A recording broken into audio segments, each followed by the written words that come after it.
Boy gets a level-up system from God and gains godlike powers. If you dig my recaps, don't forget to subscribe and smash that notification bell. The anime begins 3 years earlier than the current day, where the army is attacking an island, but the fighters realize that their weapons are ineffective against the forces they are facing. Therefore, they must leave it to the hunters because it is the only alternative. Inside the island, a troop of hunters forms up to deal with an approaching swarm of ants. At the moment the insects attack, the regiment captain encourages his troops to hold off the enemies as much as possible, or else the vanguard will be vulnerable. Despite their efforts, the hunter's rank was too low, and they ended up becoming easy prey for the giant insects. The captain is eaten alive while feeling his life fading before his eyes until another hunter eliminates the ant with his club and heals the fighter. However, another group of ants attacks the healer, but another member of the hunter team appears and, seeing Byung in danger, electrocutes the enemies from a distance. The last member of the team, Yunho, uses his devastating physical strength to secure the front line, while the healer finishes his work with the wounded in the field. Impressed by all that talent, the defeated squadron watches as the S-rank hunters resolve the situation. Unsuk, the member with electric claws, asks his healer not to rush ahead, but Byung just wanted to help as many people as he could. Besides, he was sure his two friends would come to protect him. At that moment, a gigantic ant appears on the battlefield, but despite its size and intimidating appearance, the S-rank team advances against the opponent. While Yunho holds the ant by its jaws, Unsuk injures it with his electricity. Then Yunho tears off the insect's jaws with his own hands and hurls one of the ant's claws at it with absurd force, piercing the giant's body. But several other identical ants appear, and Yunho activates an ability that makes him even more powerful, while Unsuk unleashes tremendous lightning on the battlefield.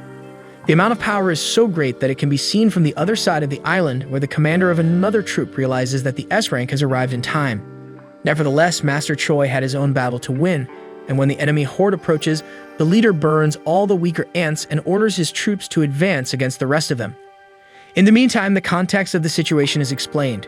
Over 10 years ago, a series of portals appeared connecting our world to an alternate dimension. The other side of each portal was filled with bizarre creatures called magic monsters. Those who awaken abilities to face these monsters, which are immune to conventional weapons, are called hunters. Based on their natural power, they are classified in descending order as S, A, B, C, D, or E rank. However, once this power awakens, it cannot be increased through any individual effort. 3 years later, a portal has a whole structure to serve the purposes of the hunters, while a group of lower-class hunters gathers around to pass the time and prepare for excursions into dungeons. At this moment, a food truck attendant gives coffee to one of them and wishes him good luck on the raid. One of his friends, Park, arrives at this moment and greets Kim. Kim is surprised by his friend's arrival since he had said he was tired of hunting, but the man responds that his wife is pregnant with their second child, so he needs to earn money from raids because diapers aren't free. And at that moment, the protagonist arrives and all the hunters are messing with the guy, greeting him or making some joke. Since he drew attention upon arrival, Park asks if the guy is so strong that everyone wants to talk to him. However, Kim claims it's the opposite. As the boy is known as the weakest hunter of humanity, people kind of adopted him as a mascot, so he is well known. Once he ended up in the hospital after participating in an E-rank mission. At least when he is called, everyone already knows that the raid will be easy. And as Sung approaches, the two hunters try to lower their voices so the guy doesn't hear, but he had already heard everything, resigned to not being able to argue against facts. Right in front of him, his friend Joki shows concern for Junwoo Sung being hurt once again and insists on knowing the origin of the wound, even though the guy avoids talking about it. Then he comments on the case known among the hunters, the famous E-rank portal raid, where Jinwoo was the only one injured and went straight to the hospital. Since all the other hunters were of higher rank, no one saw the need to bring a healer, so it fell to the young man who ended up lagging behind. Betrayee argues that they were selfish and didn't think about the group's needs, but Jinwoo takes responsibility, saying it's his fault for being weak, and that he's already used to being treated that way. The raid is about to begin, and one of the hunters volunteers to be the group leader. Since everyone around recognizes that Song Cheol is the most skilled of all, there was no objection. Soon, the team enters the portal, and before Sung enters, Kim asks him to stay behind the rest of the group and be careful not to get hurt. Joey tries to motivate the boy and also enters, while he stays behind and observes his knife with almost no magical power, which was the only thing he managed to buy. Still, it's better than nothing, so Junwoo Sung promises to do his best this time. Far away, the president of the Hunter Association, Go Gunny, talks to his assistant, reporting that the conversation with the government was the same as always. They accuse dungeon breaks of being a problem, but still want the resources that hunters collect from them. Go doesn't mind them wanting a piece of the pie, but he wishes there wasn't so much hypocrisy in it. After all, dungeons are the livelihood of hunters. They live off what they sell from these dungeons, and the most valuable example of this is the stones collected from defeated monsters, essence stones. And finally, Jinwoo achieved his first victory after putting in a lot of effort for it. Despite that, another creature emerged, attacking him. No matter how hard he tried to confront it, when attempting to thrust his knife into the enemy, his weapon was completely shattered. In return, the monster drove a sword into the boy's abdomen. Park arrived at that moment and eliminated the enemy, but he soon had to return to the front lines and Sung was bleeding heavily. So Juri took charge of healing her friend. While receiving treatment, Sung observed the fight of his companions. His vision grew blurrier as he wished he could be there in the battle. Returning to the president, he explained that the most expensive essence stones are collected from the strongest monsters. These stones can be transformed into powerful weapons and equipment to fight against other monsters. In addition to these stones, mana crystals serve the same purpose but are less potent. The assistant then asked if the government had another intention in using these items. Go explained that their intention was to use the materials as a source of energy, as it is a cheaper and more efficient form of energy than current ones, and it also pollutes the environment less. This is why there is so much pressure on the hunters. The cleanest and most effective energy source comes only from resources extracted from dungeons. In Sung's mission, the team finally defeated the dungeon boss. Seeing everyone celebrating the victory, Joey asked her friend if he continues trying to be a hunter out of stubbornness. After all, if he continues like this, something more serious could happen at any moment. Today, for example, the injury was not just in the abdomen, but throughout the body. Sung apologized for the trouble, but Joey scolded him, saying she doesn't want apologies, she's just worried about him. Meanwhile, other hunters were collecting loot, but this dungeon didn't have many mana crystals. Everyone was worried about the payment they would receive from selling the items. Sung at least only had the rank E essence stone that he obtained almost at the cost of his life. During this time, the hunter discovered a tunnel inside the dungeon, indicating it was a double dungeon, a new opportunity to get quality loot. However, the squad leader was cautious and informed his subordinates that in extraordinary cases like this, the standard procedure is to await orders from the Hunter Association. Other members questioned this stance, fearing they would send other hunters who would take the remaining loot. Besides, the tunnel was still part of this rank D dungeon, so there shouldn't be a problem. Song Cheadle decided to take a vote on whether to enter the tunnel or not. It ended in a tie 6-6. However, Sung hadn't voted yet, so he was responsible for the tiebreaker. He considered that a D-rank dungeon was too dangerous for him, but since his father was missing, he was the sole provider for his family. So he had no choice. He needed to pay for his mother's treatment and his sister's college. After his reflection, he chose to dive in. In the moment when the weakest hunter seeks his breakthrough, Hunter Association is recruiting new members. Candidates line up to test their abilities, and an examiner evaluates each one's rank with a black sphere that citizens touch for scanning. A representative passes the results to Master Choi, informing him that a B rank and 2 C ranks join the guild. The chief emphasizes that gender and age don't matter. If the person has talent, they must receive a contract offer, even if they're not a Chaha. Meanwhile, in the most Brazilian street in the Anime, 2 guys on a motorcycle snatch a purse from a girl and speed away with the victim's belongings. Along the way, a woman in a pink cap stands in the middle of the street, making the thugs nervous. They continue accelerating and the woman jumps over them, surgically retrieving the purse. In the process, the motorcycle skids, and the woman returns the bag to the victim. The entire population witnesses this act of heroism and approaches Hunter Chaha, a renowned S-rank associate, for a photo. Before being photographed, she expresses annoyance at all the attention and leaves for some peace. Back in the dungeon, 40 minutes have passed since they entered the tunnel. Since the portal stays open for an hour after defeating the boss, they still have 20 minutes to get what they need and leave. Jinwoo Sung takes the opportunity to apologize again for putting them in this new predicament, as Joey voted against the new expedition. However, she gets irritated and reminds him that he would be dead if the sword strike had been a bit higher, so he should be more careful before entering places even more dangerous than those that nearly took his life for good. Jinwoo reflects on the scolding and acknowledges that having a B-rank healer by his side is a significant advantage. The girl asks to be rewarded with a dinner, and Jinwoo's reaction makes it seem like he'd prefer another sword in the stomach. Further ahead, the group reaches the boss's chamber. Even though the colossal gate looks intimidating, no one wants to leave empty-handed, so they decide to enter anyway, considering they've come this far. Before that, the president of the Hunter Association introduces himself to the newly awakened and warns that no one is obliged to become a hunter, but once they make that choice, they must remain vigilant at all times, no matter how powerful they may be. As a final piece of advice, he asks all candidates to fear because fear keeps the courageous alive. Thus, the expedition group enters the boss's room and finds several ancient statues. Among them, one holds inscriptions about the commandments of the Temple of Kartanon. The leader of the hunters steps forward and begins to read. First, worship God. Second, praise God. Third, prove your faith in God. As the leader recites each commandment, Joey notices that the largest statue moved its eyes and calls Jinwoo to look, but the protagonist believes it's just in her imagination. Finally, Song Cheol reads the last commandment, stating that those who do not follow these words will not leave alive. With that, the gate closes and everyone is in shock. A hunter revolts at being put in that situation and leaves the group attempting to escape. However, one of the statues comes to life and ends the man with its axe before he can try to open the gate. As she annihilated a D-rank hunter as if it were nothing, it makes no sense to have a monster of that level in this lower level dungeon. Regardless, there's no way out, so Sung begins to imagine what will become of him. And it was at that moment that the largest statue in the room turns its eyes toward the protagonist. Despite this, Junwoo Sung recalls that he has been close to death many times before. In the first instance, he separated from the group on a raid and ended up trapped. Next, he was attacked by E-rank monsters and spent weeks in the hospital. Furthermore, he almost died of hunger in a labyrinth. No matter how low the dungeon rank was for him, it was always a matter of life or death.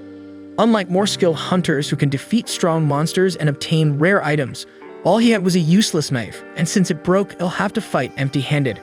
For reasons like these, some learn that he should observe and wait for a good opportunity, as he is not capable of charging into a raid head-on. And it was this realization that kept him alive until today, even through hardships. Soon, he shouts for the entire group to duck, while the statue spews lava from its eyes, sweeping through a significant portion of the hunters. Looking around, everyone present is overcome by panic and helplessness as chaos unfolds in the eyes of each hunter trapped in that chamber, and Jinwoo Sung has no doubt that you won't leave there alive. All around, the hunters tried to seize the brief respite to plan some kind of countermove, but everything seemed too small in the face of the enormity of the enemy. In the meantime, Jinwoo Sung attempted to assist the unconscious Joey, incapacitated by the attack.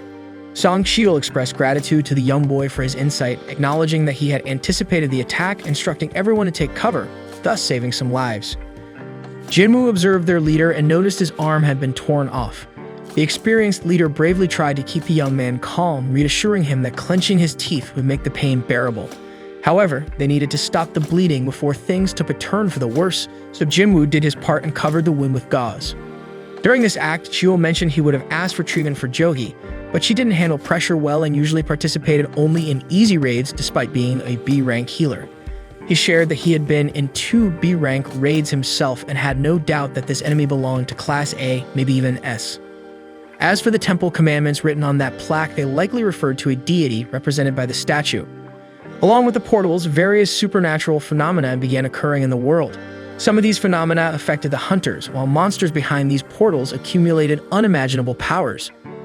Meanwhile, far away at a school, the protagonist's sister, Jana Sung, talked with a friend. The short-haired girl asked if Jana's brother was indeed a hunter. She confirmed it, mentioning he was an E-rank and usually came home bandaged from his missions. When asked about the interest, the girl evaded the question, whispering that she could surely do a better job than that E-rank hunter. Back in the dungeon, the leader argued that the enemy was too powerful to be destroyed, so they needed to stay calm, assess the situation, and find a safe way out. Despite the precaution, a team member rushed and refused to die there, having just signed a contract with a major guild. Trusting his speed, he assured he could cross the gate before being caught. However, before reaching halfway, the statue almost completely destroyed the speedster's body, leaving only his feet behind. Undoubtedly, this was the last evidence they needed to understand that this creature could annihilate them in the blink of an eye. The big question was why it hadn't eliminated them all yet, and perhaps the reason was a hint of an exit. Therefore, Jinwoo Sung used his wits and asked his leader to recall the first commandment of Kartanon, venerate God. Interpreting the phrase, Jinwoo Sung stood up in search of a solution. Despite Cheol's concern about the young man's unexpected reaction, something in his eyes indicated that he hadn't given up on life. Analyzing the commandment, the young man asked the rest of the group to bow before the statue, simulating the veneration that the god demanded. The hunters were confused and skeptical about the effectiveness of this measure, but with no better ideas at the moment, they all joined the plan. The veneration caused a movement in the statue, changing its face to a sinister expression. After a few tense seconds, the group began to question the next step. Park felt confident enough to stand up, believing the statue had stopped attacking. Following suit, the others stood up. But the tension was far from over because the giant statue then rose from its throne with that sinister expression and began to chase the guild. Although Song Shiel was the leader, the group pressured Jin Woo-sung to come up with the next step. Obviously, the answer would be in the second commandment, but the intense pressure on the young man prevented him from finding a way out. That's when a scholar of ethnology, the in-depth study of societies and their culture, took responsibility. This reading reminded the hunter of some exaltations to the gods. Applying his knowledge to the statue, he knelt down and offered a kind of prayer. While the ethnologist prayed, the statue lifted its foot higher and higher until it stepped on him as if he were an insect. This triggered chaos and everyone began to run in pure desperation. Panic robbed a hunter of her reaction, and she too was mercilessly trampled. As he ran, Park remembered his family waiting at home with his second child about to be born. He tried to find a safer spot, but turning his back to another statue, it used its sword to cut Park in half. Meanwhile, Jinwoo was thinking of any possible clue to praise that cursed demon. So he observed his surroundings again and seeing the statues around him, noted that the first one held a spear, the second an axe, the next a hammer, followed by a sword, and then a trumpet. Intuitively, he predicted that the statues with musical instruments were peaceful. He instructed each member to run to one. But as he reached a statue with a drum, the instrument's music didn't play. Supposing that it would only work if only one person stayed with each statue, he left Jody in safety and moved on to the next. As the only target in the field, the god went after Sung, who sprinted to the last alternative. At the moment he would be crushed, he managed to jump and reach the statue he wanted. However, it was dark and he didn't see that the statue actually held a shield, not a musical instrument. It raised the weapon and struck the young hunter. Despite the brutal force of the impact, Jin Woo-sung survived and crawled towards the last instrument. Severely injured, he reached his destination just as the god stepped near his body. Nevertheless, the statue released its angelic voice, and with the praise of all the instruments playing together, the demon god sat back down. Joey chases after his friend, who is severely weakened. As if that's not enough, the statue's final stomp ends up taking the hunter's right leg. Jovi rushes to stop the bleeding, while she herself begins to bleed from all the openings on her face due to the difficulty of the wound. After the definitive end of the conflict, guild members exchange glances and assess the losses. Soon, they seek to find someone to blame for the tragedy that followed the vote to enter the tunnel. After all fingers are pointed, Song Cheol takes responsibility since he is the leader and in charge of the final word. Despite the heated discussion, the god raises his hand and the ground trembles, making the group think it's an earthquake. However, Jinwoo explains to the group that the statue was raising an altar in the center of the hall.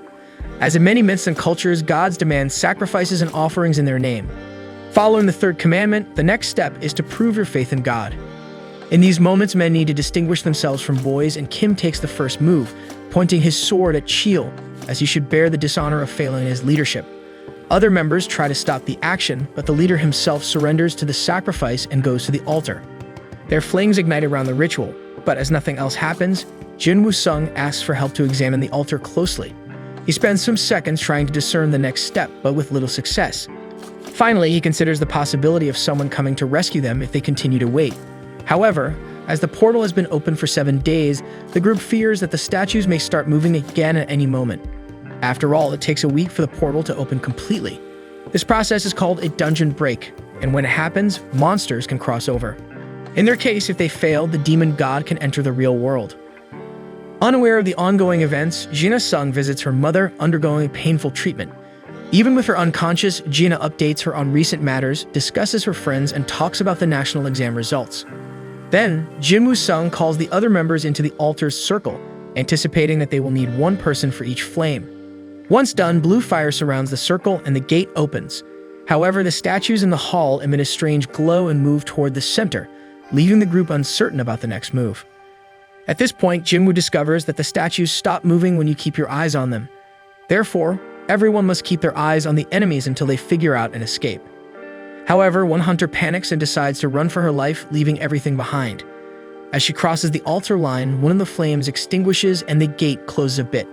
This opens the group's eyes to the intention of the third commandment, to test faith in God with an extreme situation like this. Regardless, this assumption doesn't confirm if they are facing a trap or not. Next, another member tries his luck and crosses the gate, repeating the process of extinguishing another flame and closing the gate a bit more. As he was the last support for the legless comrade, the protagonist falls to the ground. After this escape, Jin Woo-sung tells everyone not to leave because if they do, they will have a blind spot and won't be able to prevent the arrival of enemies. He assumes that the blue flames mark the time, so they can leave once they go out. Kim praises the boy's intelligence, especially since he has been labeled as useless since joining the association. However, Kim has a family waiting for him, so he doesn't want to die now. Therefore, Kim apologizes and flees the chamber. The three survivors now have a blind spot since they don't have enough eyes to cover all statue surroundings. In other words, they can no longer prevent the statues from approaching. Jinwoo starts to cry for coming so far and failing, despite surviving many challenges that tested him.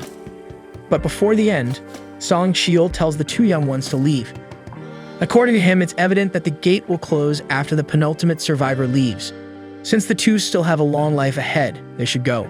He asks Jody to take care of Sung, and as the healer prepares to take her companion away, her legs lock and she can't move them. The leader thinks she exerted herself too much to heal Sung, but some action needed to be taken as the siege was about to close in.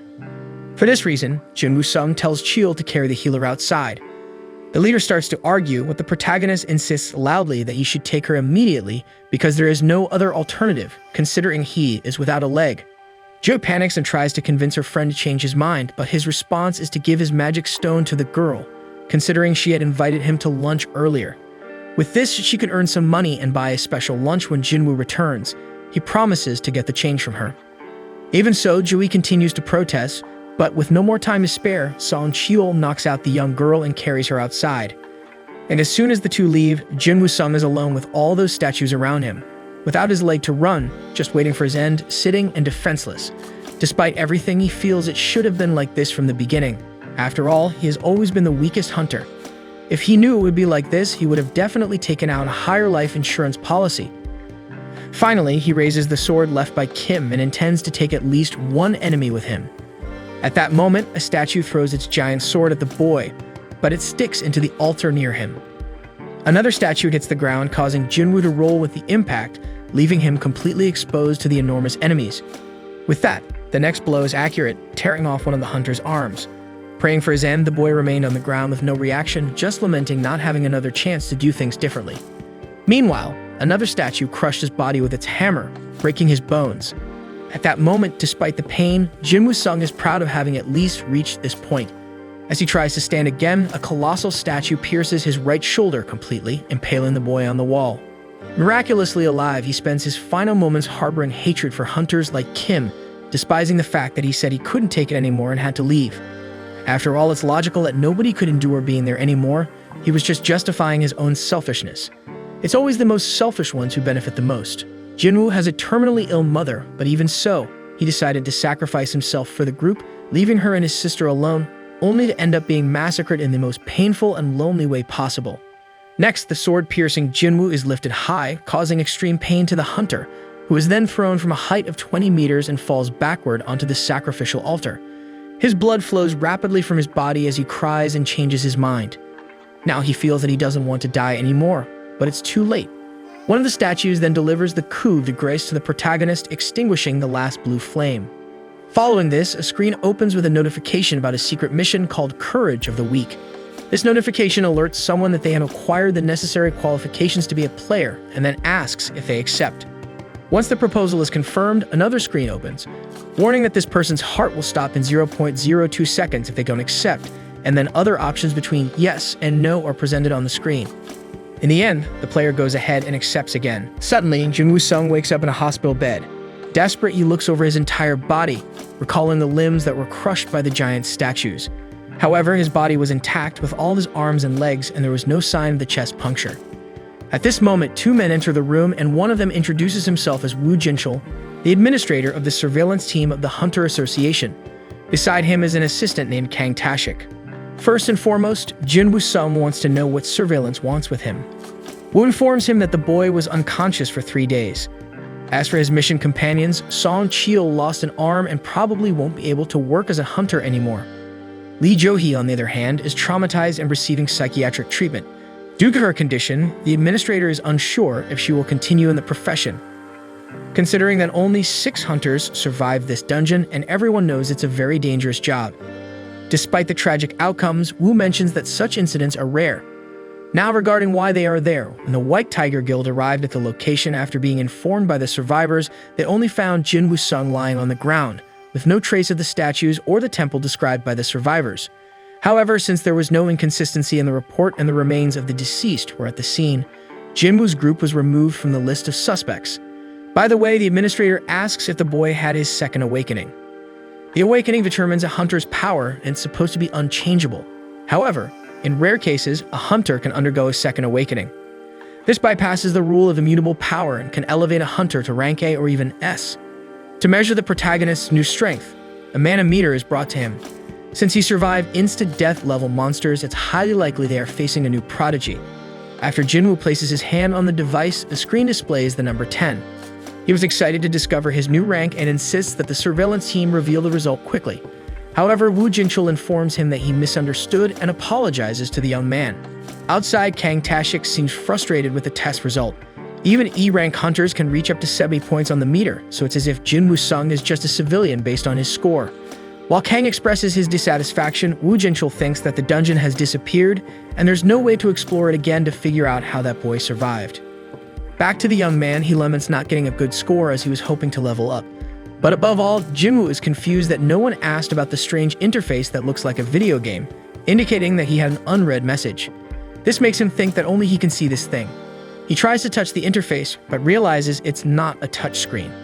The more he concentrates on it, the more some memories come back to him, like when he was about to die and this same screen appeared, saying he met the conditions to be a player and asking if he wanted to enter a mission called Courage of the Weak. Next, his sister appears in the hospital scolding him for not taking care of himself again. Almost every mission he comes back unharmed, but he remains a punching bag. However, as it was a genuine concern, Jinwoo smiles slightly at Gina's scolding.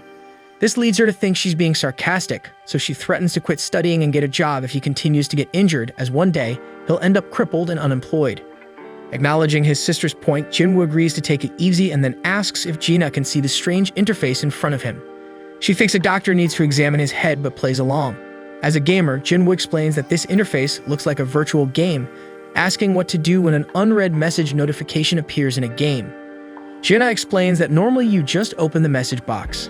As the boy repeats his sister's words, the voice command shows the messages. The first one informs him that he has become a player, and the other says that the daily mission called Strength Training has arrived. Jinwoo tries to remember where he heard the word player, while Gina sees that her brother is fine and says goodbye. Outside, she meets her friend Song again, who believes she is more useful than Jinwoo as a hunter. Meanwhile, the boy delves deeper into the virtual menu, discovering that it is designed to assist in the player's development and not fulfilling the system's determination can result in a penalty. Finally, a third screen indicates that the rewards have already been delivered to him. He still doesn't understand what's going on, so he goes into the details of the strength training mission to take a look. The daily goal was to perform 100 push-ups, 100 squats, 100 sit-ups, and run 10 kilometers. If the player doesn't complete this mission, they will suffer a penalty. Jinwoo Sung thinks it's just a joke and tries to figure out how he could possibly do all that in his current state. But while lying down and not taking it seriously, a countdown in the menu is running out. In the meantime, the surveillance team administrator informs President Go that the young hunter, Jinwoo Sung, did not have a second awakening. Over the phone, Go is relieved that at least this case didn't cause a dungeon break, but there's still something fishy about this story. Therefore, the boss instructs surveillance to leave this dungeon in the database for further evaluation. Meanwhile, Master Choi invites Cha-ha to be instructor for the upcoming B-rank raid because it will be an important expedition to select new recruits for the institution. However, Cha-ha doesn't feel very confident in her mentoring skills, so Choi explains that all she needs to do is fight normally as she always does, and her performance will serve as an example for the less experienced. After that, he explains that the Hunter Guild is one of the country's top 5 guilds, but on an international level, they are still small. And although individual levels cannot be evolved, collective training will always be a differentiator, especially now that they are preparing for a very special moment. Later, a portal opens in the middle of a road and civilians wonder when the hunters will arrive to solve this problem. Meanwhile, Jinwoo, who is in the middle of his sleep, receives a mission failure message, and as a penalty, an earthquake shakes his room and the boy is teleported to an unknown place. Without understanding what happened, he encounters a giant desert centipede, while the panel reappears, stating that it's a punitive survival mission and the goal is to stay alive for 4 hours. Meanwhile, nurses realize that one of the patients is missing, and even after 2 hours of him fleeing from a monstrous insect, the staff is clueless and doesn't know where to look for Jinwoo. Thus, the boy remains trapped in that alternate world until the countdown ends, and just as the creature is about to strike, time runs out and the desperate boy returns directly to the hospital, receiving the news that he completed the mission and a reward has been granted to him. However, before he can retrieve the item, nurses enter his room and start assisting him. The next day, Jaina is on the phone with her brother and asks him to cover for her at Cheadle, since Jinwoo has caused her so much trouble again. In the meantime, Joey is summoned for a ranked D raid, and despite the association knowing that she's going through a tough time, the rest of the guild is busy, so she's the only option at the moment. Despite this, Joey declines the proposal, but at least learns that Jinwoo has significantly improved his condition. Happy with the news, she goes straight to visit her friend, but instead of continuing to rest, he is running around the hospital courtyard like crazy. Nurses comment that hunters recover faster than normal people, but what this boy is doing is unbelievable. Finally taking his daily missions seriously, Jinwoo's son discovers that each time he completes them, he receives 3 rewards. The first is total recovery, where all his exhaustion disappears. Second, some points to distribute among his attributes, and as always, he pays more attention to strength. In addition, there's even a skills and inventory screen, making his life really look like a game. And at this moment, as he reflects on his new path and navigates his imaginary menu, all the patients look at him as if the boy is from another world. Finally, the third reward is a random loot box. In this case, the item is a strange key. Until now, he had only obtained useless things like bandages or pens, so it seems that luck has finally arrived. According to the item description, Jinwoo Sung could use this key to teleport to an instance dungeon. The way to use this item is by reaching exit 3 of the Hapjeong subway station. However, Jinwoo has no idea what an instance dungeon is, but it seems like some mission for him to evolve his strength, or at least he hopes so. And during these reflections, the image of that giant macabre statue invades the protagonist's mind, causing physical pain as well. In the meantime, local newspapers report that several Rank D portals have opened around the country, and Rank C portals in the Upper and Central East are being resolved at this very moment. The Rank B portal that appeared in the port area has a raid scheduled in a few days by the Hunter Association. Jinwoo Sung takes advantage of his improvement to visit his mother, and her image lying like that reminds the boy of a scene from 4 years ago, when he held her in his arms after finding her unconscious. As soon as he takes the woman to the doctor, he and his sister discover that the mother has the eternal sleep disease, also known as final rest. It is a disease that emerged with the appearance of portals and affects approximately 1 in every 10,000 people. There are theories that it is caused by frequent exposure to mana, but regardless, the best that current medicine can offer to those with this disease is support, keeping the person alive, but with no chance of recovery. So knowing that he will have to take care of his comatose mother for the rest of her existence, Jinwoo Sung endured the most arduous and humiliating tasks until he was accepted by the Hunter Association and had a salary that provided access to proper treatment for his mother. But soon he discovers that this profession is far from easy, and in the first few days he already realizes this, falling behind in most raids and getting injured frequently. In one of these expeditions, Jinwoo is kicked out of the group for not being able to help, and when the rest of the team makes it clear that even though they ordered him to leave, he won't receive payment since he didn't contribute. Worst of all, Jinwoo turned to them and apologized for being useless, on top of it all. Probably, this memory is the greatest incentive for him to focus so much on strength attribute points. Next, he embarks on his first solo mission, and upon reaching exit 3 of the Hapjeong subway station, he opens a lock that formed in front of him, and a portal opens. Upon crossing, he receives a message notifying him that he has entered the instance dungeon. The entrance behind him closes, but people around him continue to cross as if nothing is happening. With this, Jinwoo realizes that instance dungeons place him in a different dimension, just like red portals. Then he receives another message saying that he cannot leave until he kills the boss or uses a teleportation stone. Thus, he descends the stairs and comes face to face with 3 goblins. Images of him being gravely wounded by a creature of this race come back to him instantly, but this time he has no choice. No one there can help, and there is no easy way out of this dungeon. For this reason, he faces the enemies head-on, defending against their attacks until finding an opening for an offensive move, and on the first try, he slashes through a monster with his sword. Then he pierces the second goblin and also eliminates the last one. Thus, even though he is exhausted, he notices that he is indeed stronger. But now he really has to put it to the test as a lichen with a metal jaw enters the fray and destroys his knife. Jinwoo Sung's legs start to tremble, and sensing the fear, the lichen attacks again, slashing a cut on the hunter's face. After that, the wolf turns back to the target and advances again, each time closer to victory. To avoid the worst, Jinwoo manages to jump to avoid being hit by the pounce. After somersaulting in the air during the evasion, he realizes how light his body has become. Nevertheless, the lichen doesn't give up and prepares to attack again. Jinwoo, tired of taking beatings without retaliating, responds to the lichen's charge with a punch. The impact is so strong that it finally makes the protagonist feel the difference after investing so many points in his attributes. However, even this increase in strength is not enough to defeat the enemy in hand-to-hand combat. Moreover, Jinwoo has no group to cooperate in this fight, so it's just him against the opponent. Furthermore, Jinwoo only has food and water in his backpack, lamenting the fact that he has no magical weapon to defend himself. But at that moment, he recalls his last dungeon raid and pulls out his magical sword from the inventory, countering the Lycan and leveling up. Jinwoo remembers that he took the sword from Kim when he fled the statue dungeon, and that he paid 3 million for it. Next, 2 more Lycans approach, but Jinwoo no longer fears them because of his new weapon. The problem is that it got stuck in the ground with the last blow, causing the protagonist to panic. The Lycans take advantage to attack, but Jinwoo manages to pull the sword from the ground and strike. One opponent uses its steel fangs to hold the sword, but Jinwoo kicks the monster and then manages to make the cut with his weapon, destroying another enemy. Despite the difficulty, Jinwoo recalls the giant statues that tore him apart without mercy, and at least finds comfort in not facing a challenge of that magnitude. Regardless, it seems that the Lycan also briefly reflects on the danger is facing and decides to run away to avoid being destroyed. So Jinwoo has some time to sit, and analyzing his inventory realizes that he has leveled up and his wounds have been healed. Moreover, he gained 1 point for each attribute. Since daily missions only gave 1 point, he decides to focus on these fights to evolve. He also wonders if he should put points into other attributes like intelligence or dexterity, but concludes that it makes more sense to continue focusing on strength.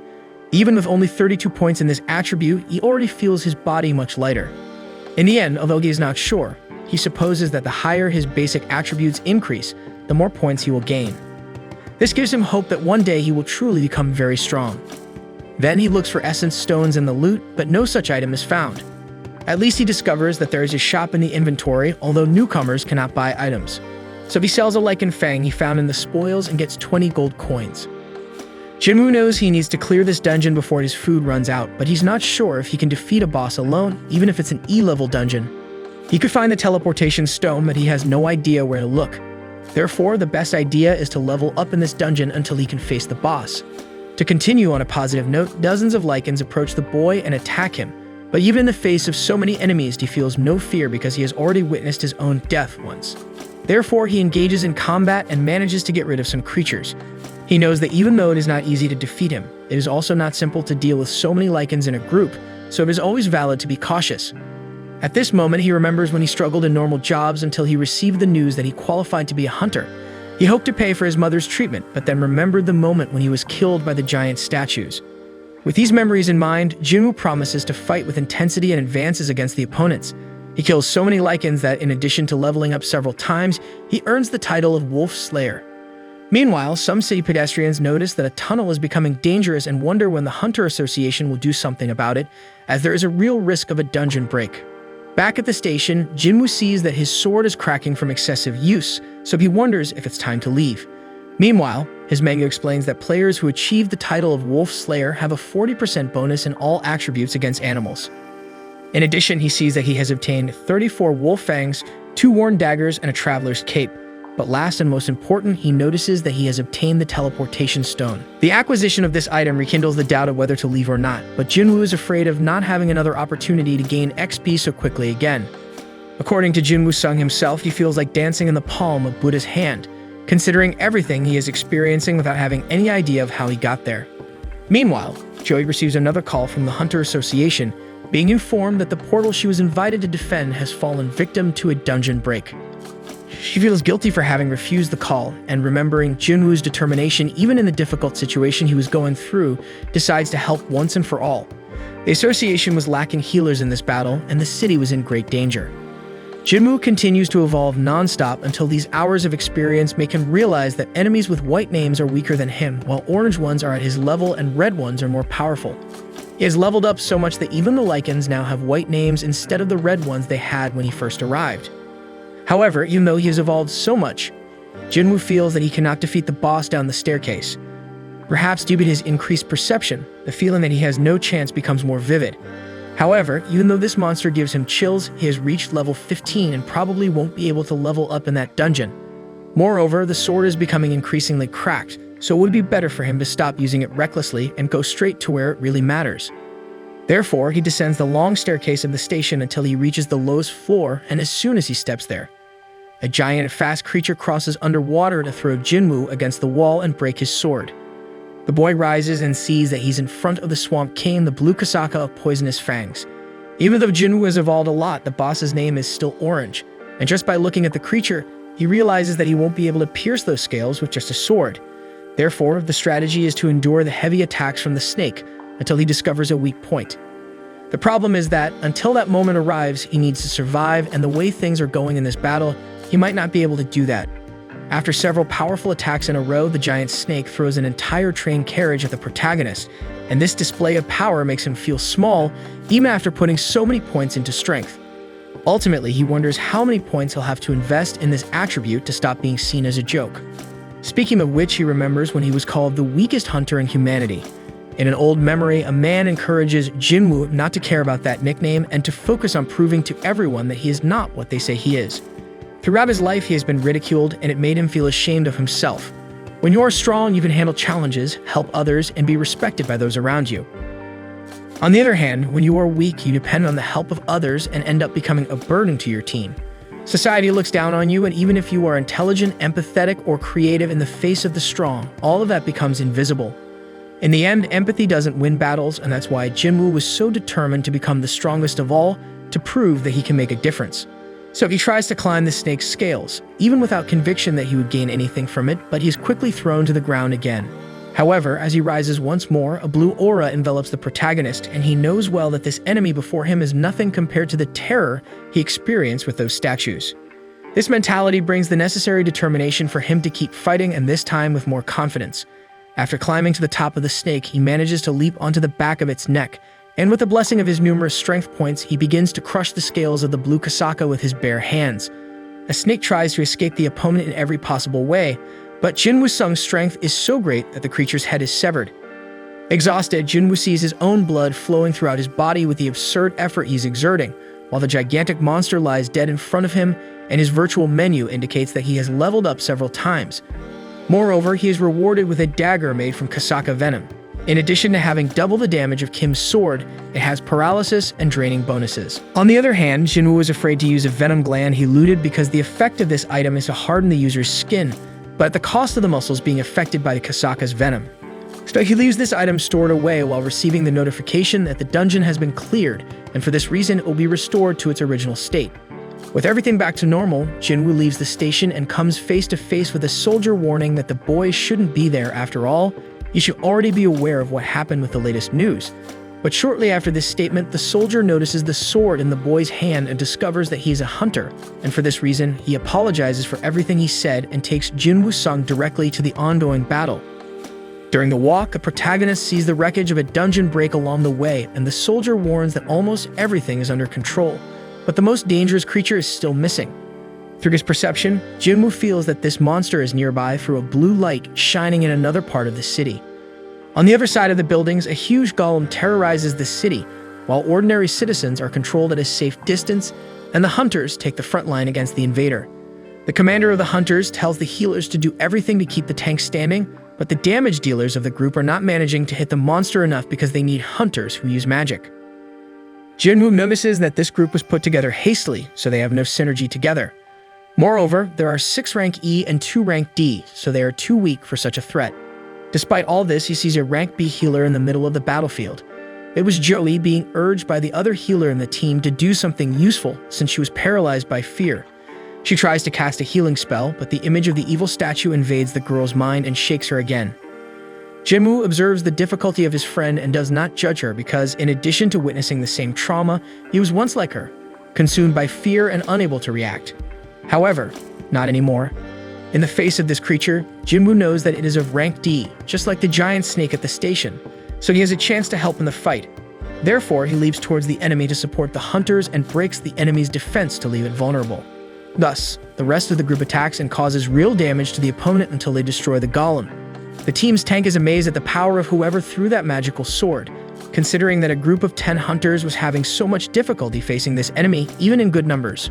Looking for the author of the magical strike, the tank asks a soldier who threw that sword in the middle of the battle, and the soldier looks back in an attempt to find the guy, but Jinwoo was already far away. The tank wonders what level this hunter must be to be able to do that, while Joey seems to know that it was her friend who caused that turnaround in the fight. As for Jin Woo-sung himself, he seems much more mature and aware of his ability, but he didn't even imagine that that single blow could cause all of that, so he believes that the golem was already quite weakened by the time he arrived. The next day, Jinwoo is hitting the gym hard, while some nurses comment on how handsome this patient is in addition to having an incredible body.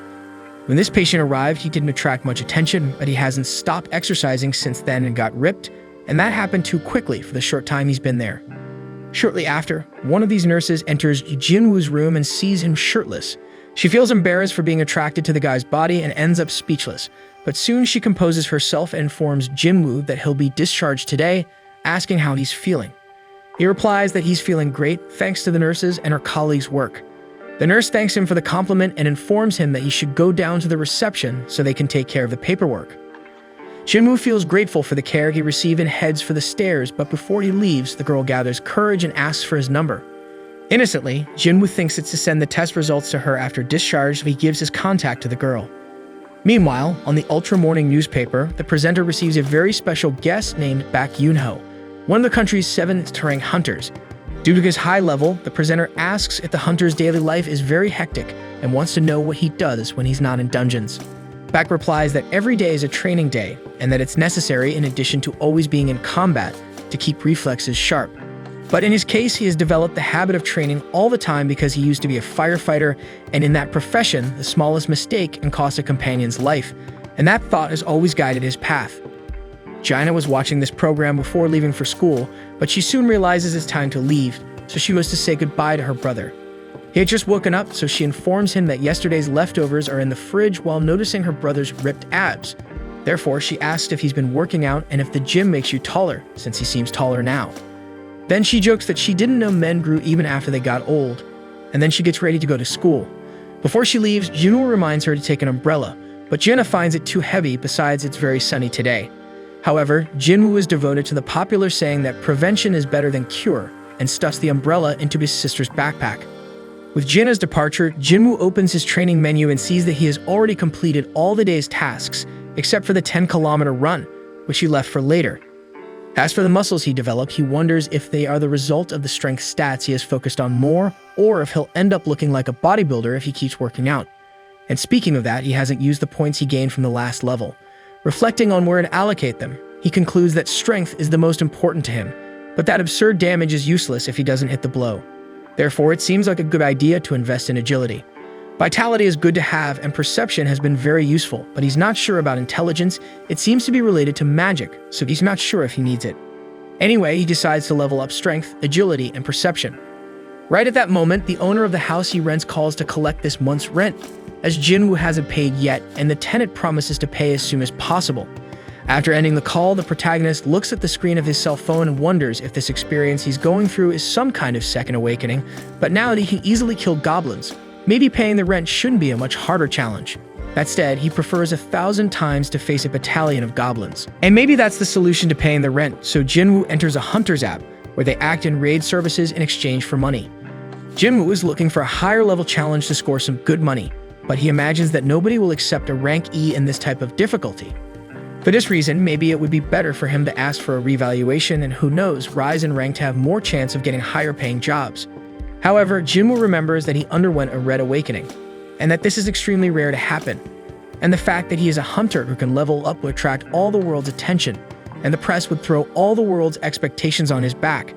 Because, as they say, the nail that sticks out gets hammered. So he decides to take a break until he learns to defend himself better and understand his abilities.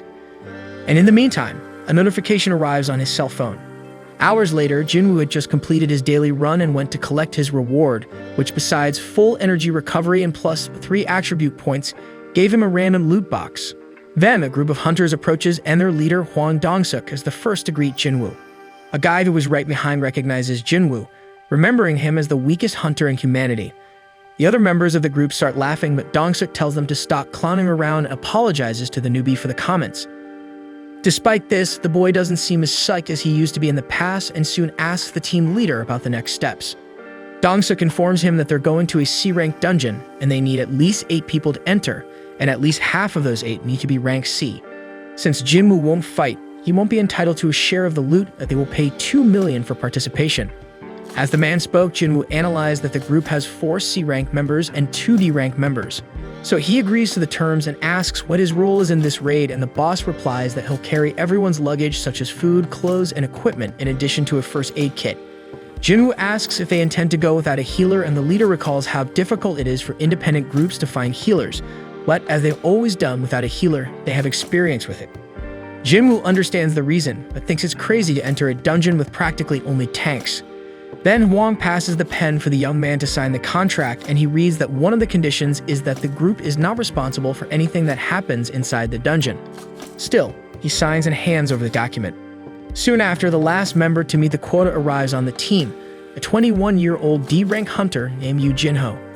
Despite his low level, the guy sported one of the most powerful and shiny armors, and right off the bat, everyone figures he must be a rich kid. Yoo Jin-ho assures he'll protect the protagonist, and they all set off for the mission. During the hike, Yoo asks Jinwoo if he's okay since those backpacks seem heavy, and Jinwoo thanks him for the concern but says he's fine. Later, the 21-year-old starts recounting the story of the former company president they were passing by who fled abroad 2 months ago, taking away 900 billion embezzled. Seeing Jinwoo's disinterest, Yoo apologizes for not being aware of when he's bothering others. Arriving at the portal, the team notices it's too big to be a C-rank, but Hwang confirms that the association checked twice. Yoo asks the new colleague if they shouldn't worry more about the size of this portal, but Jinwoo Sung informs that what matters is not the size but the level of magical power emanating from within, and that's what the Hunter Association evaluates when classifying. Dangerous dungeons ranked B or higher are handled by larger guilds. Those ranked C and below shouldn't be as dangerous. He compliments the bag carrier's knowledge on these matters, and he recalls he's been a hunter for a long time, even though he's never entered a C-rank portal. Finally, the time has come, and they all cross the barrier into the dungeon. Since it was very dark, Q1 casts an illumination spell, and everyone is confused by the fact that this dungeon has no monsters and is completely dark, unlike others which are filled with glowing stones that light up the place. These cave characteristics remind Jinwoo of the Kartanon Temple, where all that tragedy happened. At this moment, the colleague in shiny armor asks him what those glowing stones are, and he explains they're rocks that emit a faint light, quite common in cave-type dungeons. With this new information, Yoo recites all the stones he learned about, including the Essence Stone obtained from magical monsters, the Mana Stone, which can be mined from dungeons, and this glowing stone, which illuminates caves. Yoo finds it easy to confuse them all, but the bag carrier promises he'll get used to it. As the group reaches a part divided into 3 paths, Yoo gets tense and thinks there's nothing in this place, so he asks Jinwoo if there are dungeons without monsters, but the protagonist tells him to be quiet because his perception indicates that a strange sound is coming from somewhere. Therefore, magical monsters are around there somewhere, just haven't shown themselves yet. With the discovery, the team prepares for any imminent threat, while Jinwoo wonders what kind of creature hides in the shadows and is attracted by light, and soon concludes they're insect-type monsters. At this moment, sounds coming from all sides seem louder and more intense, and the whole team seems like they're going to panic because they can't see any enemies. They look to all the tunnels for any sign until a bunch of giant ants emerges from above. Apart from Q1, the archers try to prevent the enemies from getting close, but soon they manage to reach the ground. Therefore, Dong-suk uses a provocation skill to attract all opponents to him. And with this protection, Q1 has time to cast a powerful spell that eliminates several enemies at once, giving the rest a chance to advance toward victory. Watching the fight, Jinwoo recognizes that this team is very well coordinated, and indeed, they must have been fighting together for a long time. And as for Yoo Jin-ho, it seems like the equipment makes up for the lack of skill. But even though they're doing well, something doesn't seem right in this story. Soon the battle is won, and the members divide all the essence stones among themselves. Dong-suk thanks the bag carrier's perception for anticipating the trap, and Jinwoo replies that it's just part of his instinct. However, Q1 notices that many ants weren't killed by sword or magic strikes, so the group thinks there might be a stronger creature in that place doing so. Meanwhile, he tries to brag about the ant he killed, and Jinwoo asks where he got that expensive equipment from. So the boy replies that his father wanted to give him something nice for his first raid. Therefore, Jinwoo asks the young man to be very careful. Outside the dungeon, the master of a guild, Bak Yoon-ho, is smashing a huge stone in one blow during training. Then he states that wasn't even the warm-up and orders someone to clean up the debris. Back in the cave, Jinwoo is commenting to the new colleague that making money without fighting is a good deal, but deep down, the protagonist feels it's almost too good to be true since he still has a nagging feeling. And as they walked, everyone observes various insects injured along the way. As they light up the route, they notice the entrance to the boss chamber and continue the journey. Further into the cave, they discover tons of mana crystals.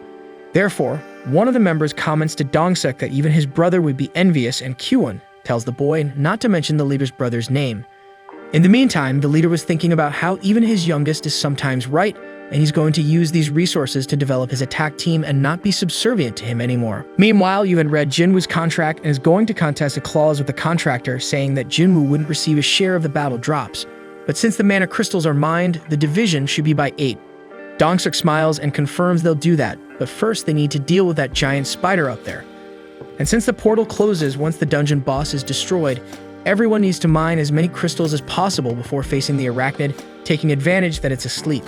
Then he asks a member about the excavation equipment, but he replies he didn't expect to find so many minerals, so he left the tools in the car.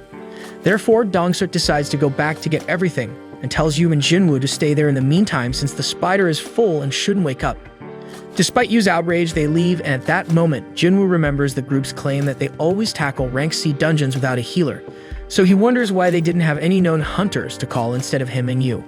During his reflection, Dong-suk instructs Kyuwon to seal the boss chamber, dropping debris at the entrance to prevent the duo's escape. Consequently, Jinwoo recalls a moment when a man said that in this field there are always scoundrels because missions take place in isolated locations, making it easy for crimes to occur. Therefore, sometimes the weaker ones are left as bait, like a lizard leaving its tail behind. In one of those tales, Yu Jinho punches a mana crystal, lamenting having to die over a simple division of assets. He thinks that perhaps he would have lived if he hadn't mentioned the contract, but Jinwoo knew that the group was ready to kill them at the first wrong move. However, they didn't need to get their hands dirty with blood since the spider finally awakens, while Yu instructs the baggage carrier to protect himself behind him. Jinwoo is analyzing escape routes, thinking that some tunnels in the vicinity would likely be the exit the Dong-suk group would use. Looking back at the dungeon boss, he considers this an unfair battle, but when memories of Cartnon resurface, he asserts that he will handle the spider alone. Meanwhile, Dong-suk's group retreats until the conflict is resolved, and one of the subordinates asks if they should leave the two inside instead of just finishing them off. The leader explains that doing so would wake up the spider, risking them not being able to return to collect the resources they desire. But with the two trapped inside, the spider will eat them and then go back to sleep, giving them time to gather everything undisturbed.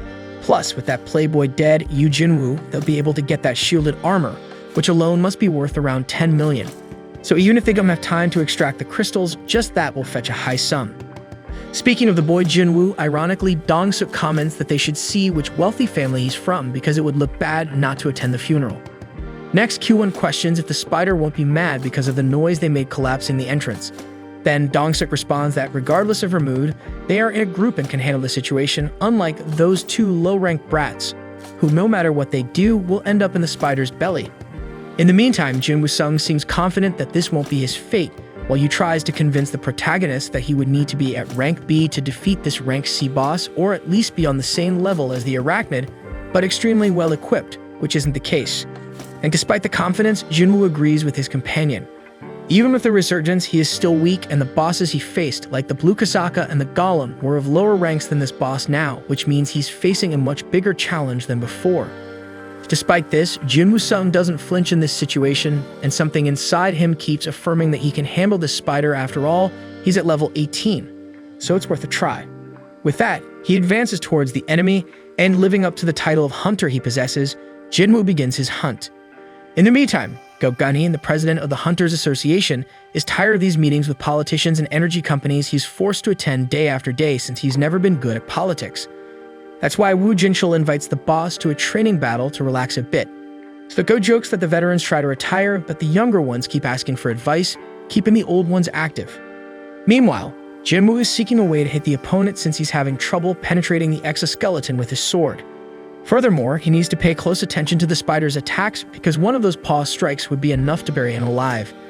And watching the fight from behind, Yu notices that guy there is nowhere near an E rank, so he definitely falsified his rank. He's just another one of those crazies who pretend to be weaker than they really are just to take on lower challenges and kill for fun. And as he convinced himself of that, he wondered more and more where he ended up. Meanwhile, Jinwoo was getting more and more tired and seeing his speed gradually decreasing, which means he needs to find a way to turn this game around before he becomes an easy prey for the spider. That's why he rummaged through his inventory to see if he could find a solution, and he sees in the venomous fang of Kasaka the hope of defeating the enemy with its paralysis and draining powers. Therefore, the hunter must find a weak point to penetrate the spider's skin, and the dagger's poison would take care of the rest. However, the enemy had a trump card up its sleeve, releasing acid onto the battlefield and showing Jinwoo that he couldn't approach thoughtlessly. But still, the protagonist doesn't have much choice, because if he tires too much, he'll become spider food. For this reason, he uses his new ability called Sprint to speed towards the rival. Thus, the 10 kilometers run per day seems to have some effect on the strength of the boy's legs, who is launched like a missile towards the dungeon boss, giving him a chance to attack with his dagger on her face. However, even this part of the arachnid's body was extremely resistant, so Jinwoo starts losing his cool and desperately attacking every part of the body he can. But this impatience led his body to reach a fatigue level of 70, further limiting some of his movements. Faced with slowness, the spider manages to hit the human and throw him to the ground with force. So Jinwoo seemed resigned to his fate, but when the enemy was about to end the fight using its claw, he uses a full recovery bonus and replenishes his energy. This time he couldn't mess up, so in his new attempt to attack, he unleashes numerous dagger blows on one of the spider's eyes, throwing all of the Kasaka venom onto the spider's body. Thus, in a few seconds, the dungeon boss falls to the ground without a chance to react. With the victory, Jinwoo instantly levels up a few levels, while feeling relieved that he didn't use all of his total recovery rewards from his daily training runs, because without them, it would have been quite complicated. Meanwhile, he was simply astonished by what he just witnessed. He simply can't believe that the Ranky baggage handler from his expedition group was able to defeat a giant rank C spider, so now he's sure the guy falsified his real level. And during his thought, the protagonist collects the essence stone from the cave boss and wonders how much such a thing must be worth. And being no fool, he already puts his colleague's baggage on his back and hands him a bottle of water while asking him to rest, while Yu himself digs up all the crystals from the location. Jinwoo-sung doesn't understand the reason for this strange behavior, but this is put on the back burner when Dong-suk's group emerges from one of the cave entrances and notices that the two rookies are still alive. At the same time, the experienced Go Gunhee agrees to practice with Woo Jinchul and shows that even though he's old, he still maintains an incredible shape, demonstrating incredible strength by subduing the hunter's surveillance administrator. Jinchul recognizes the president's strength and thanks him for having had the opportunity to train with him, while the leader demonstrates great humility and leadership by praising the subordinate's development and emphasizing that even if these exercises don't raise Jinchul's rank, it's still possible to practice and polish new techniques that can be useful in dungeons, where danger is always extreme and people's true nature really shows. And this nature becomes more evident in Dong-suk and his team as they delve into the chaos and upon seeing the spider carcass conclude that it was probably a much weaker creature than they imagined to be defeated by two weaklings like that. At least that rich kid Yu's expensive armor seems to have tanked the dungeon boss. So Dong-suk remarks that this rich kid's equipment seems to be quite useful and asks if his father is Yu Myung-in, president of Yu Construction. Since the guy didn't deny it, the leader sends a proposal to him, where he should finish off Jinwoo-sung to become an accomplice to everything that happened there and have his life spared. Dong-suk had no intention of keeping the daddy's boy alive, but seeing the dungeon boss's corpse there on the side, he fears that this armor might have some special bonus that he can't predict, so he wanted to expose the user to a new conflict to analyze the real power of this equipment. Faced with this, Dong-suk pressures Yu to do what he says, as what happens in the dungeon stays in the dungeon. So the boy approaches Jinwoo, leaving Dong-suk anxious for what's to come, but he turns against the group, who then prepares to deal with a weaker enemy before Yu. And at that moment, Jinwoo-sung receives an urgent mission, where he should eliminate any present threat to ensure his own safety. And if he doesn't complete this mission, he'll suffer a penalty. However, the challenge shows that it wouldn't be so easy, as Kyuwon unleashes a lightning bolt on the protagonist that isolates him far away. Meanwhile, three friends meet at a cafe, and a green-eyed girl named Heejin is asked about how things are going at the White Tiger Guild. She replies that everything is as it has always been, while her blonde friend, Gina, says that the Hunters Association is also the same. Then Heejin asks if it's true that Gina is going to start an A-rank dungeon training with Cha-ha, one of the guild's legends. Gina explains that it has already happened, and on that occasion, they were having problems with a powerful creature from the elite dungeon until Cha-ha ended the monster as if it were the easiest thing in the world, leaving everyone amazed, but especially Kikmoon, since he was a candidate for captain of the attack squad. By the way, Jenna asks about that guy, Chul, who also intended to be captain, but Heejin doesn't think he's anything special. But despite everything, we're still in the Hunters Guild and the White Tiger, the biggest ones so far, unlike other organizations with sinister stories about mysterious deaths of their members in dungeons. In the meantime, Jinwoo seems dead in the eyes of those present, but he still lives, reflecting deeply on why the world is a place of so many lies and betrayals. Jinwoo was careless again and underestimated the evil that people are capable of, and this time even the system that guides him wants him to kill people. Strangely, it seems that this device wants to keep him alive and strong. And since the system wants to use Jinwoo, Jinwoo will also use the system. As he slowly advances against the enemies laughing at him, the protagonist thinks about how the law of the jungle prevails in such places. Then Junti asks to leave the world's weakest hunter with him, then embraces Jinwoo and asks what an E-rank fool can do against them with his arrogance. Therefore, Jinwoo shows in practice what he had in mind by separating the enemy's head from the rest of the body. Dong-suk knows that Junti was careless, but still he was a D rank. The E rank that ended his life doesn't feel so bad for having killed his first human. After all, he has no choice, and if only the strongest survive, Jin Woo-sung will finish standing. With that in mind, he moves like the wind towards each of his enemies and knocking them down one by one without giving them a chance to be touched. Even the talented Kyuwon is eliminated second to last without much effort, until only the leader of the expedition group, Hwang Dong-suk, remains. Seeing his team being massacred in a few seconds, the boss realizes who really killed that giant spider. But unlike his subordinates, Dong-suk is a distinguished C-rank hunter, and he shows it by using his enhancement ability. Soon he analyzes that Jinwoo must be tired after facing the spider and his companions. Besides, his strengths are speed and the poisonous dagger, but thanks to Dong-suk's enhancement, his body has become as strong as steel, so the dagger won't be able to penetrate his skin. However, Jin Woo-sung shows that having spent all this time leveling up makes anyone of C rank seem nothing compared to him. So he throws Dong-suk's head on the ground, realizing that he has no chance against that hunter, so he begs for mercy and swears that he will pay whatever Jin Woo-sung wants if spared. But the protagonist remembers that this man tried to kill him 3 times and now comes to beg in such a ridiculous way. And as Dong-suk himself said, what happens in the dungeon stays in the dungeon. Faced with the end, the man tries to flaunt his influence, warning that he is the brother of someone important, but Jinwoo couldn't care less and ends the service right then. Later, the guild investigator isn't buying the story that all the C ranks were wiped out and only the D and E ranks remain. Besides, the protocol officer takes a look at the Playboy's car, seeing that it's the Carrion Longsword from Maya Company, and gets excited about this new release she's been waiting for. Meanwhile, Jinwoo sees the rewards from the mission, where he notices this skill, Killer Intent, which reduces all enemies' attributes by half and can be applied to multiple enemies at once. After the investigation, Yu is thanking Jin Woo-sung for everything that happened in the dungeon, but the protagonist is only concerned if his sister is using the umbrella he asked her to take earlier today. Meanwhile, on a high altar of a building, a new character is about to be revealed. The next day, news reaches Jinchul that 6 hunters were killed in a C-rank raid, with only 1 D-rank and 1 E-rank survivor. Jinchul initially assumes it's another case of weaker members fleeing after the stronger ones were killed, but his assistant reveals that both survivors left the dungeon after defeating the boss. Yu Jinho, the D-rank, possesses expensive equipment, and the other survivor is Jin Woo-sung. Upon hearing this name, the administrator becomes pensive and more interested in the case. The assistant adds that one of the deceased in the dungeon was Dong-suk, Dong-su's older brother. Turning to the protagonist, his sister sees him returning home with fried chicken and asks what good thing happened for him to do this, but he replies he's unsure if it was good or not. He then reveals he saved money for their mother's treatment, while his sister jokingly remarks that he's finally stopped being stingy. Afterward, they sit together and Gina comments that Jinwoo returned from the dungeon without a scratch, indicating his team must have been very strong. Jinwoo confirms they were indeed strong, while memories of the actual situation flash through his mind, a true massacre that Jin Woo-sung orchestrated without hesitation. Lost in thought, Jinwoo's sister asks what's wrong, and he pretends to be trying to remember if the group returned his raid change. Jaina is reassured by this explanation, and Jinwoo reflects that as long as he stays alive and protects his family, everything will be fine. If that involves repeating what happened in the dungeon, so be it. He'd do it all over again. Suddenly, a message arrives informing the protagonist of a harmful substance in his body, but the system quickly notifies him that he's been detoxified. Thus, he bids his sister farewell and heads to his room.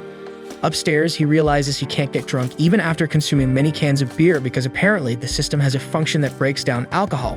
Pondering this, he searches until he finds one of the rewards for completing the mission, an ability called Blessing, which grants him immunity to toxic and foreign conditions, as well as enhancing his regeneration capacity. Realizing this was the reward from the double dungeon, he understands how he was able to regenerate his severed limbs. As night falls, Gina informs her brother that someone named Yu Jinho is on the phone. Seeing beer cans scattered around the room, she advises him not to drink so much as it's bad for his health, and when she becomes a doctor and has to treat him for it, she'll refuse. Sometime later, Jinwoo meets with Yu and comments that he didn't expect to see him again in this life. After the D-rank thanks the protagonist for saving his life, Jinwoo thanks him in return for never revealing what truly happened in that dungeon. This makes Yu nervous, arguing they acted in self-defense, and then tries to invite Jinwoo to form a group. However, before he can finish the sentence, Jinwoo interrupts and declines in advance, saying he doesn't intend to hang out with the daddy's boy. Despite this, Yu pleads with him to listen, promising he'll be well rewarded. He finally gets Jinwoo's attention and explains he needs his help to complete 20 raids and obtain a guild master license. Since he studied to take over his inheritance, passing the theoretical exam wouldn't be a problem, but the practical part is another matter. Taking the conversation, Jinwoo asks if the boy is the second heir of Yujin Construction, and after confirming, Yu mentions his father wants the company to have his own guild. Jinwoo presumes his father wants to enter the hunter business to be self-sufficient and profit independently from raids. Yu confirms this, adding that the idea is to have an S rank as master and his brother as vice commander, managing the guild like a company. Jinwoo remarks that finding an S rank will be difficult as there are only 9 in the whole country, and the only one without a guild retired, Min Byung-gu. Furthermore, if Yu's father wants to attract a higher S rank, it will create friction between the two guilds. Seeing the hunter isn't very confident with this plan, Yu is more assertive, stating Jinwoo's son needs partners to join raids while hiding his own rank, and for Yu, it's better to do these expeditions alongside an E rank rather than looking for someone higher level. After his declaration, the boy reflects alone that the boss of the next dungeon they plan to invade might be at B rank or even higher. Then he shows the guild project, mentioning the estimated value for the headquarters building is 30 billion, and this will be the reward for the 19 C rank raids Jinwoo is supposed to participate in, with the spiders being the first. Thinking to himself, the protagonist believes in the past he would have jumped at this proposal, but being the only hunter to evolve, he will surely become an S rank one day, perhaps even surpassing that if possible. Considering this possibility, the value is low for what he can deliver. Furthermore, not knowing how leveling up affects him, collaborating with others could be risky. So Jinwoo declines the offer and heads for the exit, but Yu insists one last time, saying if he accepts, he'll take Jinwoo Sung's secret to the grave. In response, Jinwoo looks back at the playboy with an expression that needs no explanation, and that seems to settle the situation once and for all. Later it's revealed that the man on top of the building is Hwang Dong-soo, Dong-suk's younger brother, who has just learned of his brother's death and begins to move his pieces. He demands the case paperwork from his secretary and asks her what would happen if he killed someone in another country. She explains that in a country with a hunter detention and extradition treaty, he would be tried in that country. If there is no treaty, he will be judged by the law of the country where he lives, possibly negotiating a reduced sentence with the government. Being very busy, Dong-soo asks the secretary to make room in his schedule to resolve this situation. But as it would affect the guild, he'll have to wait until there's a gap in the programming. With that settled, he looks at the faces of the two criminals and hopes they'll still be alive when he arrives. Early the next morning, Jaina and Jinwoo are exercising together, and in the middle of their run, Jinwoo asks what the girl would do if she suddenly came into possession of 30 billion. Jaina would pay for her mother's treatment, go to college, and maybe save the rest. She can't say why since it's never going to happen anyway. Jinwoo agrees and tells Jaina she can run at her own pace, then he speeds ahead. Unable to keep up, Jaina comments that the boy may be rank E, but he's still a hunter. In her absence, Jinwoo accepts the reward for another day of training, but before he notices that the system counted the run of the goal, tallying the 11 kilometers he ran instead of closing in at 10 as usual. To clear his doubts, he does 2 more push-ups and notices that this too was added to the goal, so he decides to see how far this could go. At that moment, Jaina had just caught up with him, but soon he leaves her in the dust again. After a while, he sees that the system has doubled the goal, so he questions what he ran beyond that. Soon he doubles the goal for all exercises with 200 push-ups, 200 sit-ups, and 200 squats, which unlocks a secret reward consisting of a blessed mysterious box and another cursed one. First, he opens the blessed one, revealing a key to enter the Demon Castle dungeon. Furthermore, it can be used in the Daeseong Tower in Sampagu. The problem is that the acquisition difficulty of this key is level S, which worries the boy. Reading the mission description, he sees that in the Demon King's castle, he can obtain the ingredients for the life elixir, capable of curing any disease through powerful magic. At dusk, he visits his mother and in front of her wonders if this life elixir would be able to bring her back permanently. Holding on to this hope, he decides to pursue this goal. As he opens the portal to the dungeon, he thinks that the dungeon's difficulty could be rank S, just like the rarity of the key. Meaning with monsters like those from Jeju Island, which even troubled rank as hunters. As he prepares to enter, Jinwoo questions whether he will be able to face enemies of this caliber. Entering the dungeon, he confesses to himself that he's afraid, but still he has an instant teleport stone in case he's really threatened. And just as he takes his first steps inside, Cerberus, the guardian of hell, appears before the protagonist, who knows he can't turn back now, always keeping in mind the life elixir he can obtain from there. So he draws the Wolf Slayer dagger, and using his sprint ability, charges at the three-headed dog. Cutting the creature's body several times, he recoils when he notices his attacks have had no effect even with the weapon's characteristic he carries. So he activates his new and stronger technique, the assassination intention, but Cerberus responds with a roar that nullifies the human's ability. Since that's the case, he returns to straightforward combat, but the paralysis and draining effects of the dagger still fail to affect the infernal dog. This time, Cerberus shows his business card and retaliates against the attack suffered, ripping Jinwoo's arm off with a bite, only to then crush his body with his paw. Just with that, the hunter loses almost half of his HP, so he decides to be more cautious and retreats once again. Analyzing his opponent, he discovers that Cerberus is using his Fury ability, which doubles all user attributes for 3 minutes. But before devising a strategy based on this, Jinwoo takes another blow and sees his life points drop even further.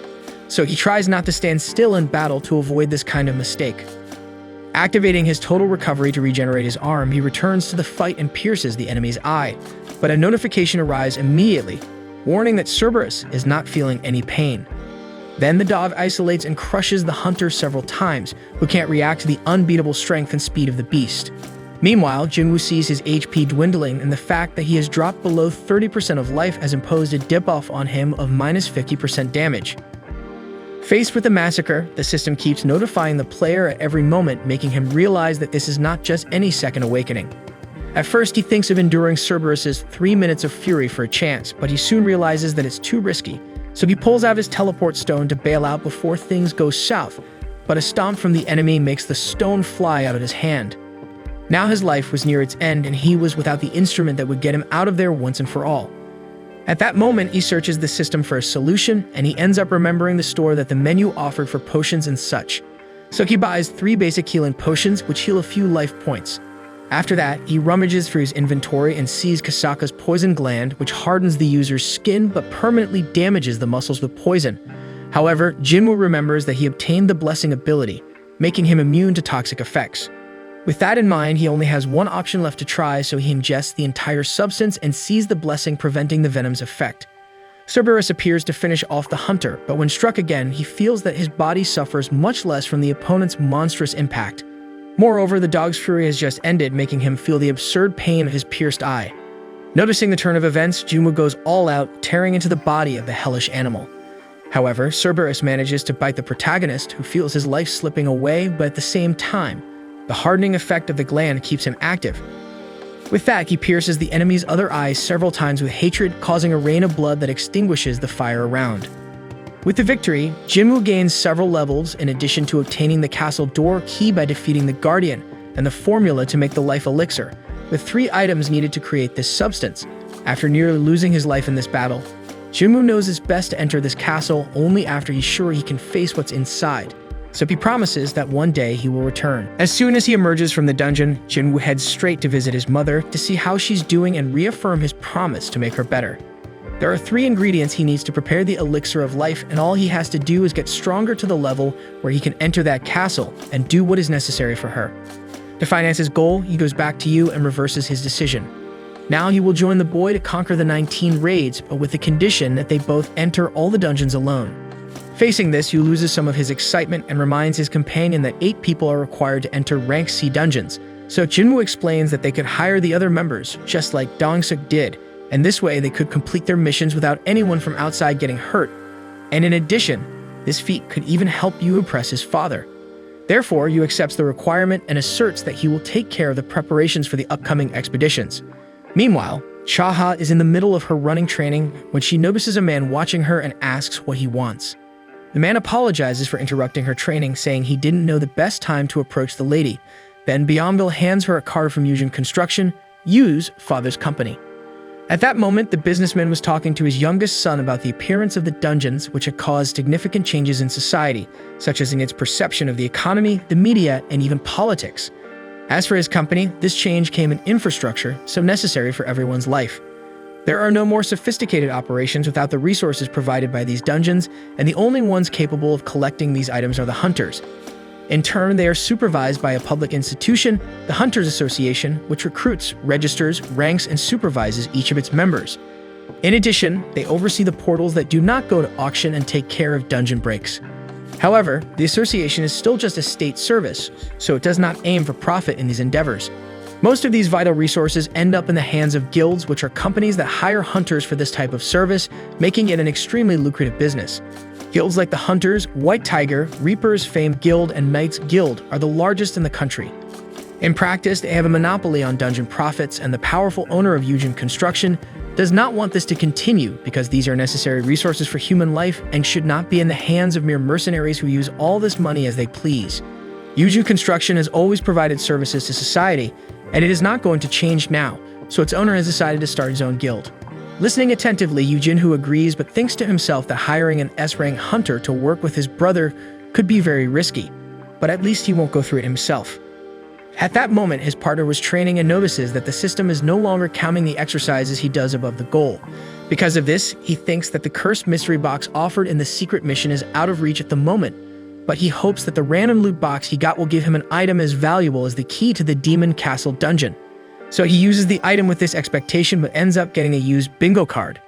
Reviewing his very high attributes, the hunter realizes that just 3 points are not enough to change anything for him, so he needs to find a more effective way to evolve. He thinks about facing that giant centipede in the penalty zone, but even today he is not sure if he would be able to defeat that creature. Besides, it is not guaranteed that he will gain XP in a punitive mission. Therefore, Jimwoo is content to find raid jobs for rank D dungeons. In another part of the country, Song Chiul duels with wooden swords, and the younger man praises his master for his performance. The more experienced fighter smiles and replies that he is not ready to lose yet, even though he lost his arm a few months ago and cannot give his all. Then he receives an emergency call and regrets it because rank D hunters are usually not called for anything more serious than buying bread at the bakery. Facing this, his pupil asks why he doesn't retire, and Chiul agrees that an old man without an arm really shouldn't be much help anymore. Embarrassed, the student tries to explain that it wasn't what he meant, but Chiul wasn't thinking of giving up anyway, as he would like to spend the rest of his life contributing in some way with something he considers useful for society and his family. Besides him, since surviving that famous macabre dungeon, Kim also has his concerns about what he can offer to the people he loves, and since then, he has been struggling to support his 2 little daughters in any way he can. His wife insists that this hunter business is very dangerous and that many people have died in these endeavors, but the family man needs to pay for a decent school for his daughters and argues that the association does not send low-rank hunters to dangerous dungeons. That case was a mere exception and won't happen again. That said, his wife calms down and puts her hopes in him. And at that moment, his little daughter asks if daddy is strong. Attentive, Kim replies that he is capable of defeating gigantic monsters, and the child is impressed. In the Hunter Association building inside Master Choi's office, Baek complains that the interview he did was a total waste of time and that he has no intention of boasting on TV like an idiot. Despite this, Choi thinks that the S-rank hunter made a great impression with his poise and deep answers. Not satisfied, Baek accuses that this interview was surely meant for Choi, but was pushed onto him. Choi responds in a cynical manner because this interview required an S-rank hunter, close to President Go and very dedicated to his work, and it really could have been him to do it, maybe. Tired of Choi's antics, Baek asks him straight away what he wants, so the guild master reveals that Yujin Construction is moving its pieces in secret to open its own hunter guild. Baek already knows this because some of his subordinates have reported receiving contract proposals, and so he believes that Choi called him there for a bigger reason than that. So finally, Choi asks a big favor of his colleague. Meanwhile, Lee Jo-hee resurfaces after a long time, so we know she's still withdrawn after the trauma she suffered. Her mother expresses concern for her daughter and tells her over the phone that a B-rank hunter should be strong, but she fears her daughter might not be that type and could just be hindering others, so she wants her daughter to come back home and help with the family store, especially since her father also misses her greatly. Lee gets annoyed by this and tells her mother to stop meddling in her life, so she hangs up and decides to do something to emerge from the shadows and rebuild herself, and as she gets up, she leaves behind her cell phone, which notifies her of a request for a D-rank raid. Back at the association, Cha-ha and Baek greet each other in the hallway, and then Che informs Choi that she was asked to be the master of Yujin Construction Guild, but turned down the offer. Next, she asks what Choi and Baek were talking about before she arrived.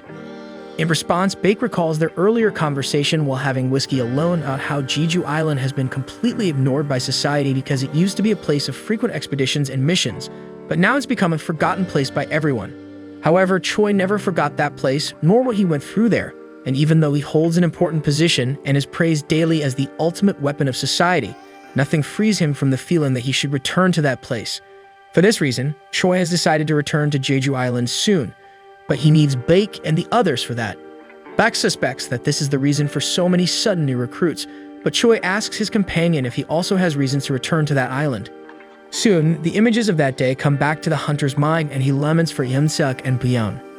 Meanwhile, in an isolated place, an elderly man pleads with someone that other people need to die. Jinwoo is heading out for a new mission, and his sister complains that even on holidays he doesn't let go of work, unlike before when he would return from the dungeons and stay on ice for a week. Therefore, she believes it's the result of his rigorous training. And Jinwoo confesses that he has managed to live in a more stable manner, so he leaves without even grabbing his things, leaving Jiena puzzled by his actions because he's not going to the corner store. Also heading to work, Cheol observes that he hasn't awakened any physical power, which means his sword is useless against magical monsters. Ironically, the martial arts he has dedicated himself to since forever are useless in a dungeon, ironically. On the way to work, he bumps into Jinwoo, and they both discover they're heading to the same raid. Cheol is startled by the boy's evolution in such a short time, and he's puzzled because he remembers Jinwoo had lost a leg that day, but the boy pretends that his leg had simply come back when he woke up in the hospital. Cheol regrets that there wasn't a decent healer in that dungeon to accompany the boy, but fortunately, a young man like Jinwoo is completely healed. In turn, the protagonist is slightly embarrassed because that man still sees him as a weakling who needs to be cared for, but he humbly thanks him for his concern. Then, as they reach the portal, they realize it's a gathering of the same people who were together on that fateful day. Jovi, a close friend of Jinwoo, and a B-rank healer, along with Kim and Kang. Except for the girl, the other hunters can't even look Jinwoo in the face because they remember well that the boy was left behind in that deadly dungeon, allowing the rest to escape. Jovi is impressed by her friend's surreal transformation being so fit and with his leg recovered, very different from when she visited him in the hospital. Jinwoo is surprised because he didn't know his friend had visited him in those conditions until a car pulls up and 3 prisoners get out who will participate in the expedition along with the others. One of the detainees is already excited to have a hottie on the team this time and asking her to ditch that guy and have fun with them. Jinwoo immediately frowns. Then Kang Tae-shik, a Hunter Guild's vigilant, tells the prisoner to shut up because none of the 3 prisoners came out of jail to go sightseeing. Along with him, a guild assistant explains that these handcuffed men will be part of the raid this time because the exodus of local hunters left the association with few remaining options. Cheol rehearses a complaint because he doesn't want to fight alongside criminals, but he has no choice but to accept this condition. These are convicted hunters who came to reduce their sentences, and they will participate in the mission anyway. Nevertheless, the association's supervisor will keep an eye on them all the time, and since he's at B rank, he can handle 3 C rankers without any problems. Still, Jinwoo doesn't think it's a good idea for his friend to take risks on this journey, and asks Jody not to participate in the raid this time, but the healer is determined to enter that portal, so she decides to continue anyway.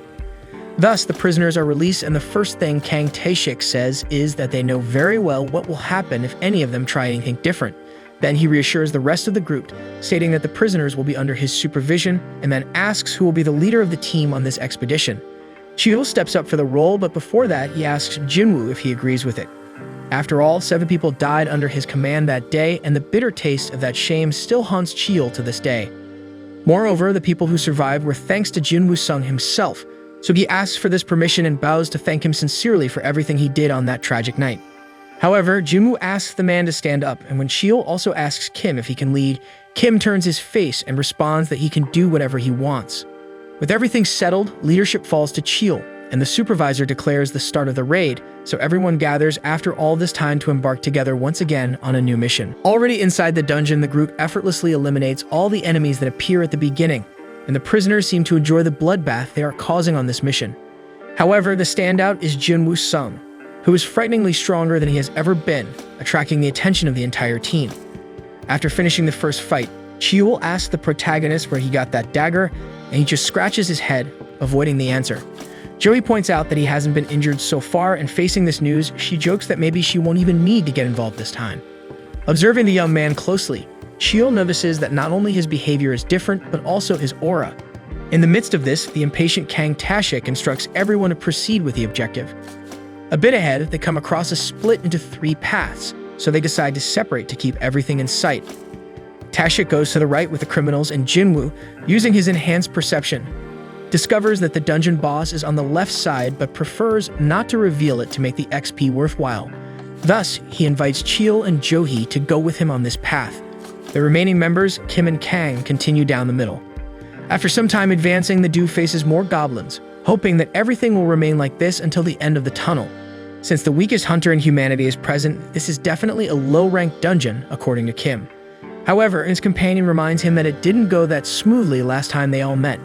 Speaking of the boy, although he believes he won't be forgiven, Kim commits to apologize to the young man because, despite doing it for his family, he still abandoned his comrades, and that is not the behavior of a valiant hunter. On the right side, Tashik observes the prisoners' thirst for violence, not satisfied with just the goblins they could destroy. He asks the men if they would do the same to these monsters if they were human, and upon hearing that they wouldn't hesitate to repeat the act, the Vigilant is transported to the moment when a family man reports that 3 men abused his daughter, leading her to hang herself, and his wife is hospitalized due to the psychological consequences of this heinous crime. To make matters worse, the criminals are hunters, and this pathetic justice system decided that participating in raids reduces the sentence for demons like them, while his daughter is buried forever 7 feet underground. For all this, the inconsolable father offers 300 million to Tashik to deal with the criminals, and given the mission, the Vigilant intends to lie to the department that the prisoners were ambushed by a horde of goblins. Following their own path, Kim and Kang end up in the central tunnel, where Tashik is fulfilling the family man's wish to make the condemned suffer before death. Seeing the arrival of the 2 hunters, he realizes that the dungeon boss is in the left tunnel, so he finishes the job and decides to change his plans. At that moment, Jinwoo remembers that Tashik once visited the hospital with his superior, so he hopes the Vigilant doesn't recognize him. A bit further, the hunters seize the damage in the central corridor, including Kang dead and Kim barely alive. Johee hurries to treat her companion, and as soon as the healer gives him a second chance at life, Chil notices that those knife cuts in various non-vital points were not made by monsters. Still very weakened, Kim asks his comrades to give up because he won't survive this, but Jinwoo insists that the experienced hunter needs to make an effort to see his daughter again and to continue hating this man. Therefore, Kim uses his last breath to apologize to the boy and then peacefully falls asleep. Lurking in the shadows, Tashik tries to catch everyone off guard by attacking Johee, but Jinwoo saves his friend just in time. The Vigilant would love to take down the healer first to have less trouble, but the boy ruined everything. The team leader questions what the association member thinks he's doing, so the Vigilant explains that he only intended to fake the prisoners' deaths, but now he has changed his mind. He plans to tell the department that the prisoners tried to escape, killed the rest of the team, and then attempted to ambush Tashik, but met the same fate as their eliminated comrades. In response, Chil takes Kim's sword and steps forward for the confrontation, eager to face someone with a sword after a long time. As the opponent is rank B, the leader asks Johee to strengthen his physique and plans to rely on the weak defense that assassins usually have to win the duel. However, Tashik mocks the fact that an old mage without buffs is using a sword, considering that all his abilities are in magic. Chil tries to demonstrate his technique by cutting the enemy in half, but it was just a clone. Jinwoo watches the fight and internally wishes his partner were a bit faster, and the Vigilant acknowledges that the old man has his potential, but proves not to be enough by cutting his shoulder. However, Johee heals her ally once again, and Tashik begins to get fed up with the support his rival is receiving, so he decides to take down the healer first. However, Chil reaches the rival in time and shows that he is not a useless old man because he used to be a teacher of rank as hunters. Still, Tashik knows that an old mage cannot keep up with the pace of an assassin, and with that in mind, he delivers several cuts to the adversary. When Johee tries to revive her companion again, her magic fails. Therefore, Chil was at the mercy of the assassin. But when he was about to suffer the final blow, the mage invokes a fire spell that incinerates the enemy. However, it was another one of Tashik's copies, aware that the wizard would focus on the sword to make the assassin lower his guard against his magic. Thus, the mage realized it was checkmate. But this time, Jinwoo Sung, the weakest hunter in humanity, saves the old man. Tashik asks who this kid is, and he states his name along with his rank. The Vigilant realizes that this guy would never be from the lowest rank because twice he had the reflex to block his attacks. And as he seems to be known by the rest of the group, he probably isn't one of those who use fake ranks because that kind of cheater doesn't leave witnesses behind. Consequently, Tashik realizes he's facing a second awakening, and on top of that, it's that weakling who was hospitalized after the double dungeon even though the mana meter only showed 10. Still, Jinwoo-sung doesn't have much experience as a hunter, so the assassin thinks of using that to his advantage by drawing another dagger. At that moment, the E-rank questions the reason for the vigilant promoting this massacre in the dungeon. Then he explains that he delivered justice by tearing apart 3 abusers of a minor, but Jinwoo saw that he toyed with Kim and Kang until their deaths, avoiding their vital points, so it's evident that justice isn't what motivates this guy. With that said, Tashik laughs as he remembers refusing the family man's proposal to avenge a defenseless little girl, not for the money offered, but because exterminating humans is much more pleasurable than monsters. Next, the 2 rivals clash in a duel that the spectators could barely keep up with, given the absurd speed both possessed. They have similar physical structure and techniques, but Tashik relies on his experience and cunning to emerge victorious. Thus, he kicks a handful of sand into the opponent's eyes to land the first stabs. However, the system alerts Jinwoo-sung that a new target is in play, and he must eliminate this aggressor seeking his death, lest he suffer a penalty. Therefore, Jinwoo warns the opponent that the system has now given him another reason to be destroyed. Tashik has no idea what system this is, and this ignorance challenges his conviction of having control of the fight. Assuming his target moves beside him at an incomparable speed, and upon seeing his face cut, the vigilant feels the poison flowing into his bloodstream.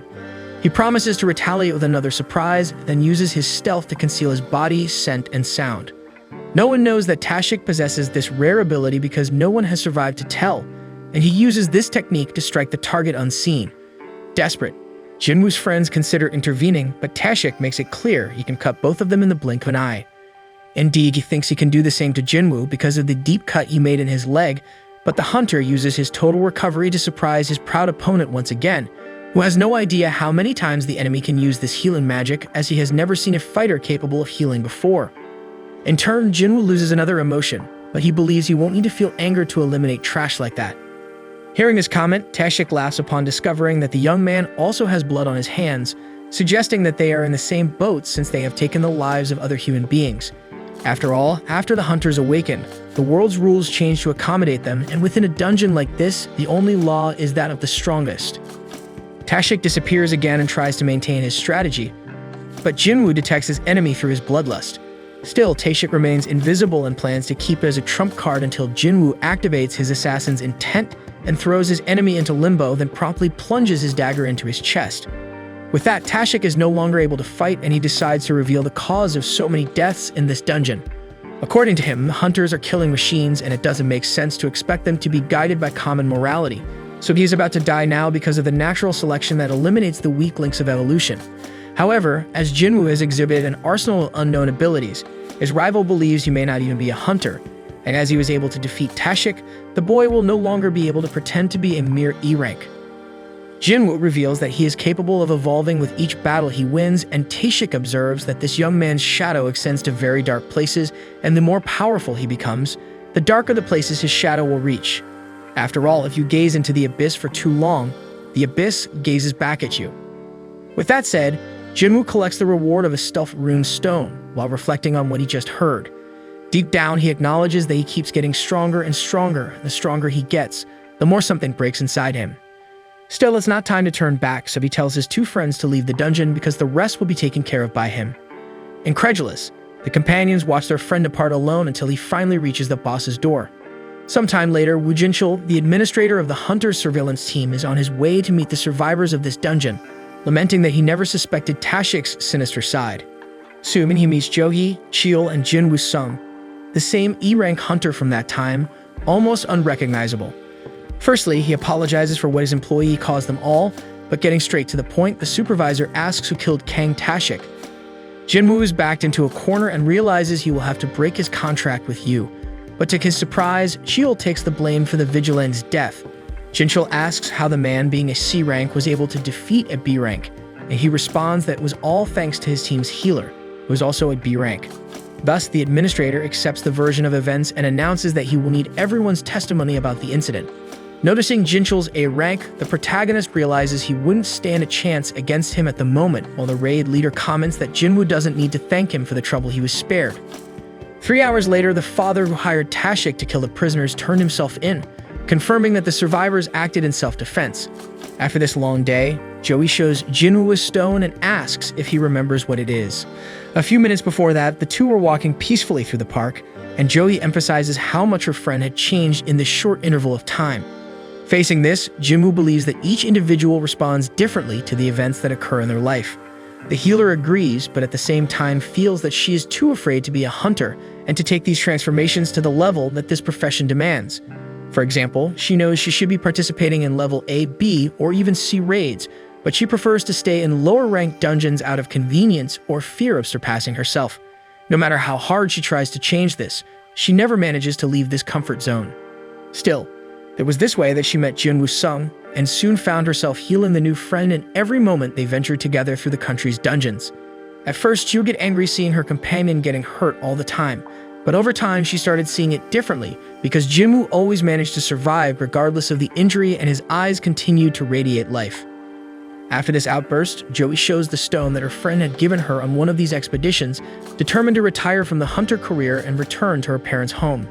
Jinwoo understands his friend's motivation and accepts the gift back and informs her that he will call her to grab something to eat when he passes by one day. After this farewell, Jinwoo carefully examines Joey's gift while recalling the encounter he had with Jinchul at the exit of the last dungeon. The surveillance administrator was surprised that an E rank could handle a B rank like Kang Tashik, and therefore understands the reason for Jinwoo's second awakening suspicions. But as Uncle Ben would say, with great power comes great responsibility, and the young hunter attracted much attention after Dong-suk's team was decimated in the giant spider dungeon. Therefore, possibly his younger brother Dong-soo will seek answers for his older brother's death. S-rank individuals like him are not easily stopped by the law. They are capable of causing as many miracles as calamities to society, and considering that Dong-soo intends to cause the second option, Jinchul recommends that the boy take his family and flee the country as quickly as possible. However, Jinwoo sees in this threat another motivation to develop himself, because if he fails in this objective, his sister, and his mother will be buried together with the Sung family name. With this in mind, Jinwoo sets out for new missions with Yoo Jinhoo, but seems bothered by the group of drunken and injured people gathered outside to join the raid. Yoo explains that he prioritized qualified people to be hunters, but who cannot work for some reason, or who are having problems passing the selection. But according to the hair, they will only serve to complete the team so they can enter the dungeon with a minimum of 8 participants. Jinwoo observes that there is a child among those summoned, but his colleague explains that it is not against the law to call minors as long as they have awakened. Speaking of the devil, the mentioned girl mentions the lack of manners when referring to her, since she is a qualified hunter, but Jinwoo deflates her by politely reminding her that she is an E rank, with no experience in raids, but that in any case, she will just wait outside with the others. One of the summoned asks if they are really going to earn 3 million each just to wait outside while Yoo and Jinwoo do all the dirty work. The contractor confirms the payment but reminds everyone that they must keep these raids confidential, otherwise, they will have to pay a fine 10 times greater than the payment they will receive as stated in the contract. In the middle of this reminder, Jinwoo uses the stealth rune stone he obtained by defeating Tashik to incorporate the ability. When he turns his back, he was ready to start the mission with his new buff-boosting armor made by a refined Italian manufacturer, but when Jinwoo awkwardly drops the hair to the ground with just one finger, they both agree that this equipment is too heavy for the skinny playboy. With that done, before crossing the portal, Jinwoo comments that his companion forgot to take off his helmet, but the D-rank hunter insists on keeping at least the helm. The mission begins, and some of those summoned from outside are content with a good life they have, being paid to sit and drink, but at the same time, they believe that the 2 young people who enter have no idea what they are getting into. Meanwhile, at school, Jenna wonders if her friend Song-yi skipped class today, but not only did she do that, the girl is also killing time to fulfill the expedition contract, killing 2 birds with 1 stone. The rest of the summoned estimate that the raid should last 2 hours, but after 60 minutes, Yoo comes running back from the portal, making some believe that they deviated from the objective. But when the portal begins to close with Jinwoo Sung's departure, proof that they killed the boss is thrown in everyone's face. The next portal is an hour's drive away, so Yoo calls the rest of the group to finish the quota of 3 raids per day. With a well-established strategy, Jinwoo dealt with the monsters while Yoo mined whatever he could at each portal they crossed. Working day after day, without a break, the 2 leveled up like steps on a staircase, pocketing any threat that came their way. With his new stealth technique, Jinwoo tore through enemies unseen on the battlefields, and the flawless use of this ability granted him a level 2 sprint. Combining his stealth with the newly learned advanced grip and fatal blow, Jinwoo Sung devastated his opponents with the silent elegance of an arrow, all while the rest of the group pocketed 9 million a day without having to lift a single muscle. After another round of intense combat, Yu collected the loot while his companion rested a bit and analyzed the abilities he had been gaining while leveling up in the dungeons. Although useful, Jinwoo doesn't have enough mana to use them for long, so he understands that he should focus more on the intelligence attribute. Besides that, after leveling up so much, he wonders if it's time to climb up to the demon castle, but he doesn't know if he can handle that dungeon alone, considering it must be between B and a rank, according to his own analysis. Until suddenly, a system notification announces that Jinwoo has reached the level required to request a class change, provided he completes a mission for it. However, all this success began to attract the attention of important people, and the manager An Sangmin, from a multi-million-dollar company, found out through his subordinate Kichul that the youngest son of the owner of Yujin Construction is spending more than double the market value on C-rank portals, wanting to pay 150 million for the rights to dungeons of this rank. The manager believes that this could put the boy's father's company in the red, and that it's too much money for a daddy's boy to be playing hunter. However, Sangmin discovers that the boy is not alone in this scheme, and that Jinwoo Sung participates in all formations of these raids. As the manager well remembers, this Jinwoo guy was involved in the double dungeon incident, so he feels that something is wrong there. While the heat isn't on yet, the two hunters continue to do their job normally and return earlier and earlier from the portals they invade. The outsiders are getting so bored that one of them asks to drive the van just to feel useful in some way, while Jinwoo suspects that the girl in the group isn't as satisfied as the others in this whole story. Besides her, manager Sangmin is definitely bothered by the hypothesis that Jinwoo Sung has undergone a second awakening, considering that he was present in 3 serious incidents and survived them all. The first was the double dungeon, the second was the extermination of the Dongsuk squad, and the third involved the murder of vigilant Kang Tashik. In all these events, there were several deaths, but Jinwoo survived all 3 occasions, so Sangmin believes it's a case of a reawakening. Listening carefully to every word, Kichul asks what the boss will do after reaching this conclusion, and he announces that it's time to recruit a promising rookie. Arriving at the dungeon where the two hunters are, Sangmin sees a relaxed picnic in front of the portal, until Songye arrives and warns that it's forbidden to enter there. The two men try to extract information without being invasive, and ask if the girl is part of the attacking team on duty. When she confirms, Sangmin presumes that Jinwoo Sung left the rest of the group behind to face the dungeon alone, and therefore his interest grows upon sensing the boy's extraordinary potential. Satisfied with the information, the manager leaves with his subordinate, and at that moment the two invaders finish the job in the dungeon. Jinwoo wants to know about tomorrow's schedule because he would like to take a day off. Since he remembered he has a commitment, so he postpones the raids for another day and moves on to today's next one. Eavesdropping on the conversation, we see that the young ones have already started to attract problems close by, and then we are faced with a chaotic nightmare that Master Choi often has, involving infernal fire, demons, and events from Jeju Island. Haunted by his trauma, the leader of the Hunters Guild is content to know that a new reconnaissance mission is about to take place in that cursed place. In the meantime, Jinchul is dropped off near his home after another day of work, until Sangmin and Kichul approach the young man. The higher-ranking man introduces himself as An Sangmin, manager of the second administration team of the White Tiger Guild, and asks for a minute to talk to Jinwoo. Getting straight to the point, he wants to hire the promising hunter for double what Yujin Construction is paying, and if he has more demands, the manager commits to chasing after them.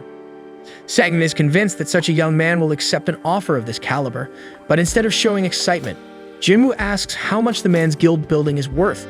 Not quite understanding, the manager calculates that it must be around 50 billion, so the hunter dismisses the offer because, showing the documents proving Yujin Construction's offer, he shows that he was offered a building with a market value of 50 billion, and since the White Tiger Guild committed to paying double, Jinwoo understands that at least the White Tiger Guild headquarters should be transferred to his name. The manager is left speechless because he doesn't even have the authority to offer a deal of that magnitude, so Jinwoo stands up and makes it clear that he knows he's being spied on. As a cut suddenly appears on the man's face, An Sangmin understands the reason for the construction company's offer, because a reawaken with stealth technique is worth gold. Then the manager justifies to the invisible aggressor that the dungeon market is very scarce, and by researching who bought so many C-rank portals, he came across the name Jinwoo. That said, as only he and his subordinate know this, Jinwoo asks them to keep it a secret, otherwise, they will be the first on the suspect list. As Sangmin agrees, the promising young man sits back down and laments monopolizing the C-rank portals, but warns that he needs to keep doing this for some time. However, he offers 3 portals for 300 million each, otherwise the White Tiger will be a long time without training its hunters of this rank. Indignant, Sangmin mentions that the mana and essence stones of each portal are worth 200 million at most, But before asking Jinwoo to lower the price, the hunter himself agrees to sell the 3 portals for 600 million in total. After closing the deal, Jinwoo wants the money deposited by the end of the day, and then asks the manager to close his eyes and open his mouth to receive a gift. Then he pours a red liquid that heals the wound on the man's face and reminds him to keep his mouth shut. As the hunter leaves, Kitchell asks if the contract went through, and Sangmin replies that for sure that young man is worth much more than they thought. The next day, the protagonist receives a message from Yu confirming that the 600 million has been deposited into the account, and when his companion asks how he managed to sell the portals at this inflated value, Jinwoo replies that it's a business secret. In the meantime, Sangmin discovers that the boy outsmarted him because there were other C-rank portals being sold for around 70 million within the jurisdiction of the White Tiger Guild, and at that moment, Jinwoo sends a message saying that now they are even, and therefore he will forget that he was being spied on. With that, the manager recognizes that it's 1-0 for the hunter, but is relieved to have paid the price for espionage and at least to have obtained Jinwoo Sung's number, which would be enough for the moment. Meanwhile, the talented hunter drives to his class exchange mission. Far away from the city, he gears up to face this mission that appeared after he leveled up to 40 in the last raid. Jinwoo has already found 2 accessible dungeons with only special items, and the 2 he completed out of obligation were the penalty and emergency ones. This time, it seems to be optional, so the hunter has time to ponder whether he wants to do it or not. At the same time, the fact that he has time to choose makes him imagine that this mission is quite difficult, but in any case, it's definitely an important step to establish a class and get stronger, so he accepts it and a huge portal opens in front of him. Since Jinwoo hasn't done his daily training yet, he'll have to do it when he returns, but the excitement from the portal in front of him indicates that the game has finally begun for real. As soon as he enters, a warrior in red armor awaits the hero inside. Meanwhile, Yu waits with his father for the other participant of a meeting, until Jin-sung, Yu's older brother, shows up. Jinwoo Sung advances through the dungeon and doesn't see anything different about it, but the system warns that potions and access to the store are blocked, and it's not possible to recover status when leveling up. Therefore, Jinwoo knows he needs to be extremely cautious, keeping in mind that he can't leave the dungeon until he completes it. At that moment, an enemy knight approaches and attacks the hunter, who draws his dagger and strikes the target swiftly, but the powerful armor he wears prevents any damage. Jinwoo doesn't have the same equipment, so he needs to be careful not to suffer a blow from a sword of that size. He dodges the attacks and prepares his fatal blow to knock down the opponent, but even this ability isn't able to pierce the armor. Then Jinwoo remembers facing enemies with an even tougher shell than this one, so he tears off the knight's head with his bare hands. The boy regrets wasting a fatal blow in vain, as he can't recover mana, but the other knights approaching seem unconcerned about that. Back at the meeting, Yu's father questions the boy for not even touching the food yet, but Yu says it's nothing. Then the construction company president turns to his eldest son and asks about the progress of the guild creation, as all the S-rank hunters have rejected the proposal to join the clan. Jin-sung explains that indeed Cha-ha and Min Byung rejected the invitation, but that's not a problem because he's also in contact with hunters from Europe and the Middle East. If a construction company meets their demands, they will surely sign up, and this will be a similar case to Wang Dongsu's. Next, Jin-sung tells his brother that he knows he's working in secret, paying a high price for the rights to rank C raids as a way to carve out his space, but above all, you shouldn't get in his way. The young man is embarrassed by the reprimand but relieved that they don't know he's accompanied by an extraordinary hunter. And this hunter is expending so much energy in his fights that he feels he needs a break.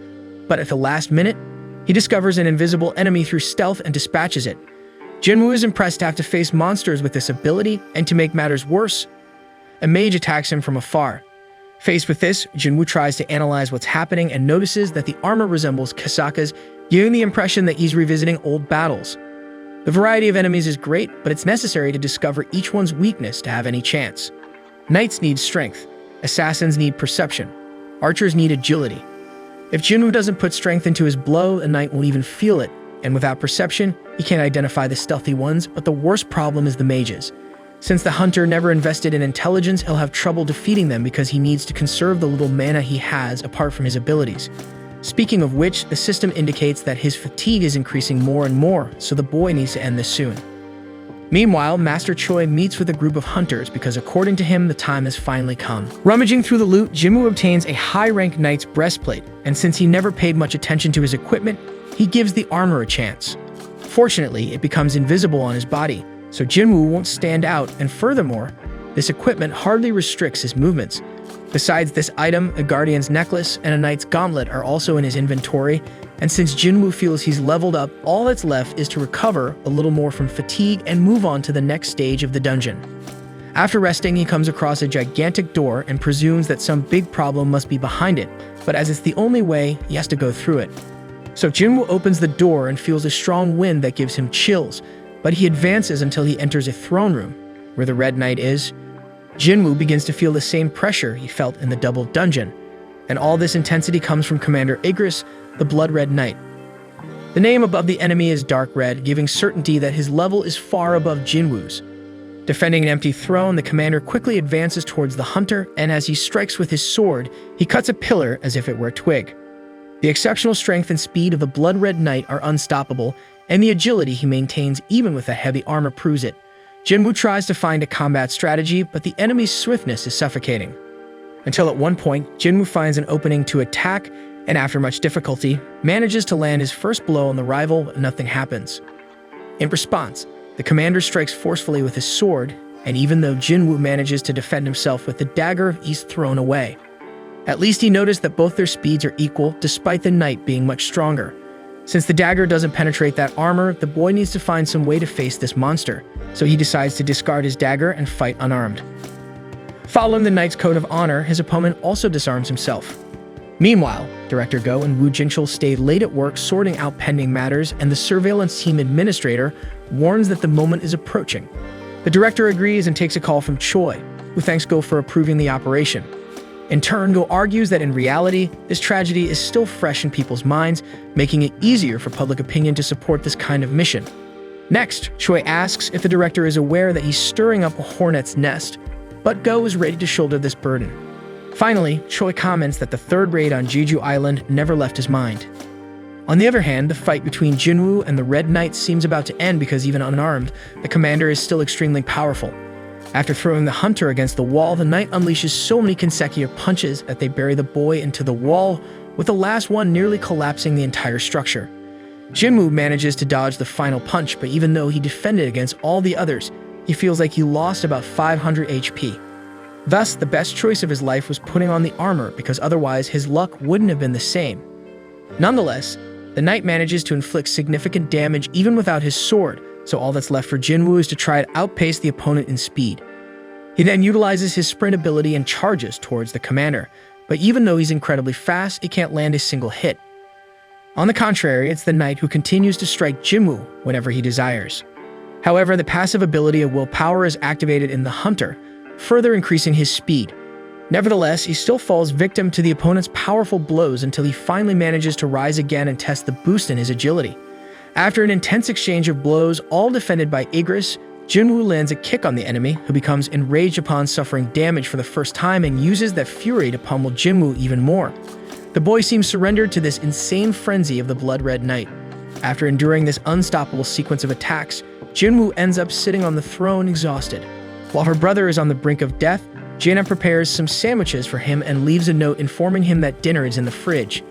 Then she eats her portion of the sandwiches while studying, intending to visit her mother in the hospital afterward. With Jinwoo resigned to his fate, Igris retrieves his sword and tries to deliver the finishing blow, but the hunter shows that he hasn't been defeated yet by managing to hold the sword with his hand and then piercing the enemy's eye with his dagger, causing darkened blood to flow from the monster. Expending his last ounce of strength and rallying against his own refusal to die, Jinwoo drags the knight across the hall until he smashes him against the wall. Igris pulls the dagger from his eye to retaliate, but Jinwoo retrieves the weapon back into his inventory and promptly thrusts it beneath the creature's chin. As it still isn't enough, the hunter uses his fatal blow to deliver the most potent attack he can, finally defeating Igris, the Blood Red Knight commander. After the fight, Jinwoo's song reflects that his victory was pure luck because the enemy was vastly superior in every way and a small mistake would have been fatal. With Igris' defeat, the hunter secures 4 rewards: a bag with 1.5 million gold, Igris' helmet, his first S-rank equipment, which reduces damage suffered by the wearer by 15% and increases strength and vitality by 20 points. Thirdly, he obtains the rune stone for the Dominator's touch, but since it doesn't specify the ability he would gain upon breaking the stone, he leaves the item for later. Lastly, he checks the instant teleportation stone, a stone that takes him out of the dungeon but cannot be stored in the inventory and will be automatically destroyed once the class change mission ends. In other words, Jinwoo realizes that this mission isn't over yet, and when several portals appear around him, the system warns him to survive as long as possible to accumulate points to reach the highest class possible. Jinwoo becomes worried about the number of portals, but he is relieved to see that they aren't monsters of Igris's level, even though there are many of them at once. At this moment, the hunter's helicopter heads towards Jeju Island. Jinwoo Sung eliminates the enemy knights one by one, but the portals continue to release more onto the battlefield. Needing to spend as much time as possible without dying, Jinwoo uses his stealth to pass the time without being seen. He notes that it costs 200 mana to activate and an additional point for every second of use, with him having 190 mana. However, a mage disables this ability of the hunter, along with the assassin's intent, so Jinwoo is exposed again and ends up taking a sword blow to the back. After kicking the assailant, he realizes he only lasted 5 minutes and feels he can't endure anymore, so he grabs the instant teleportation stone to escape.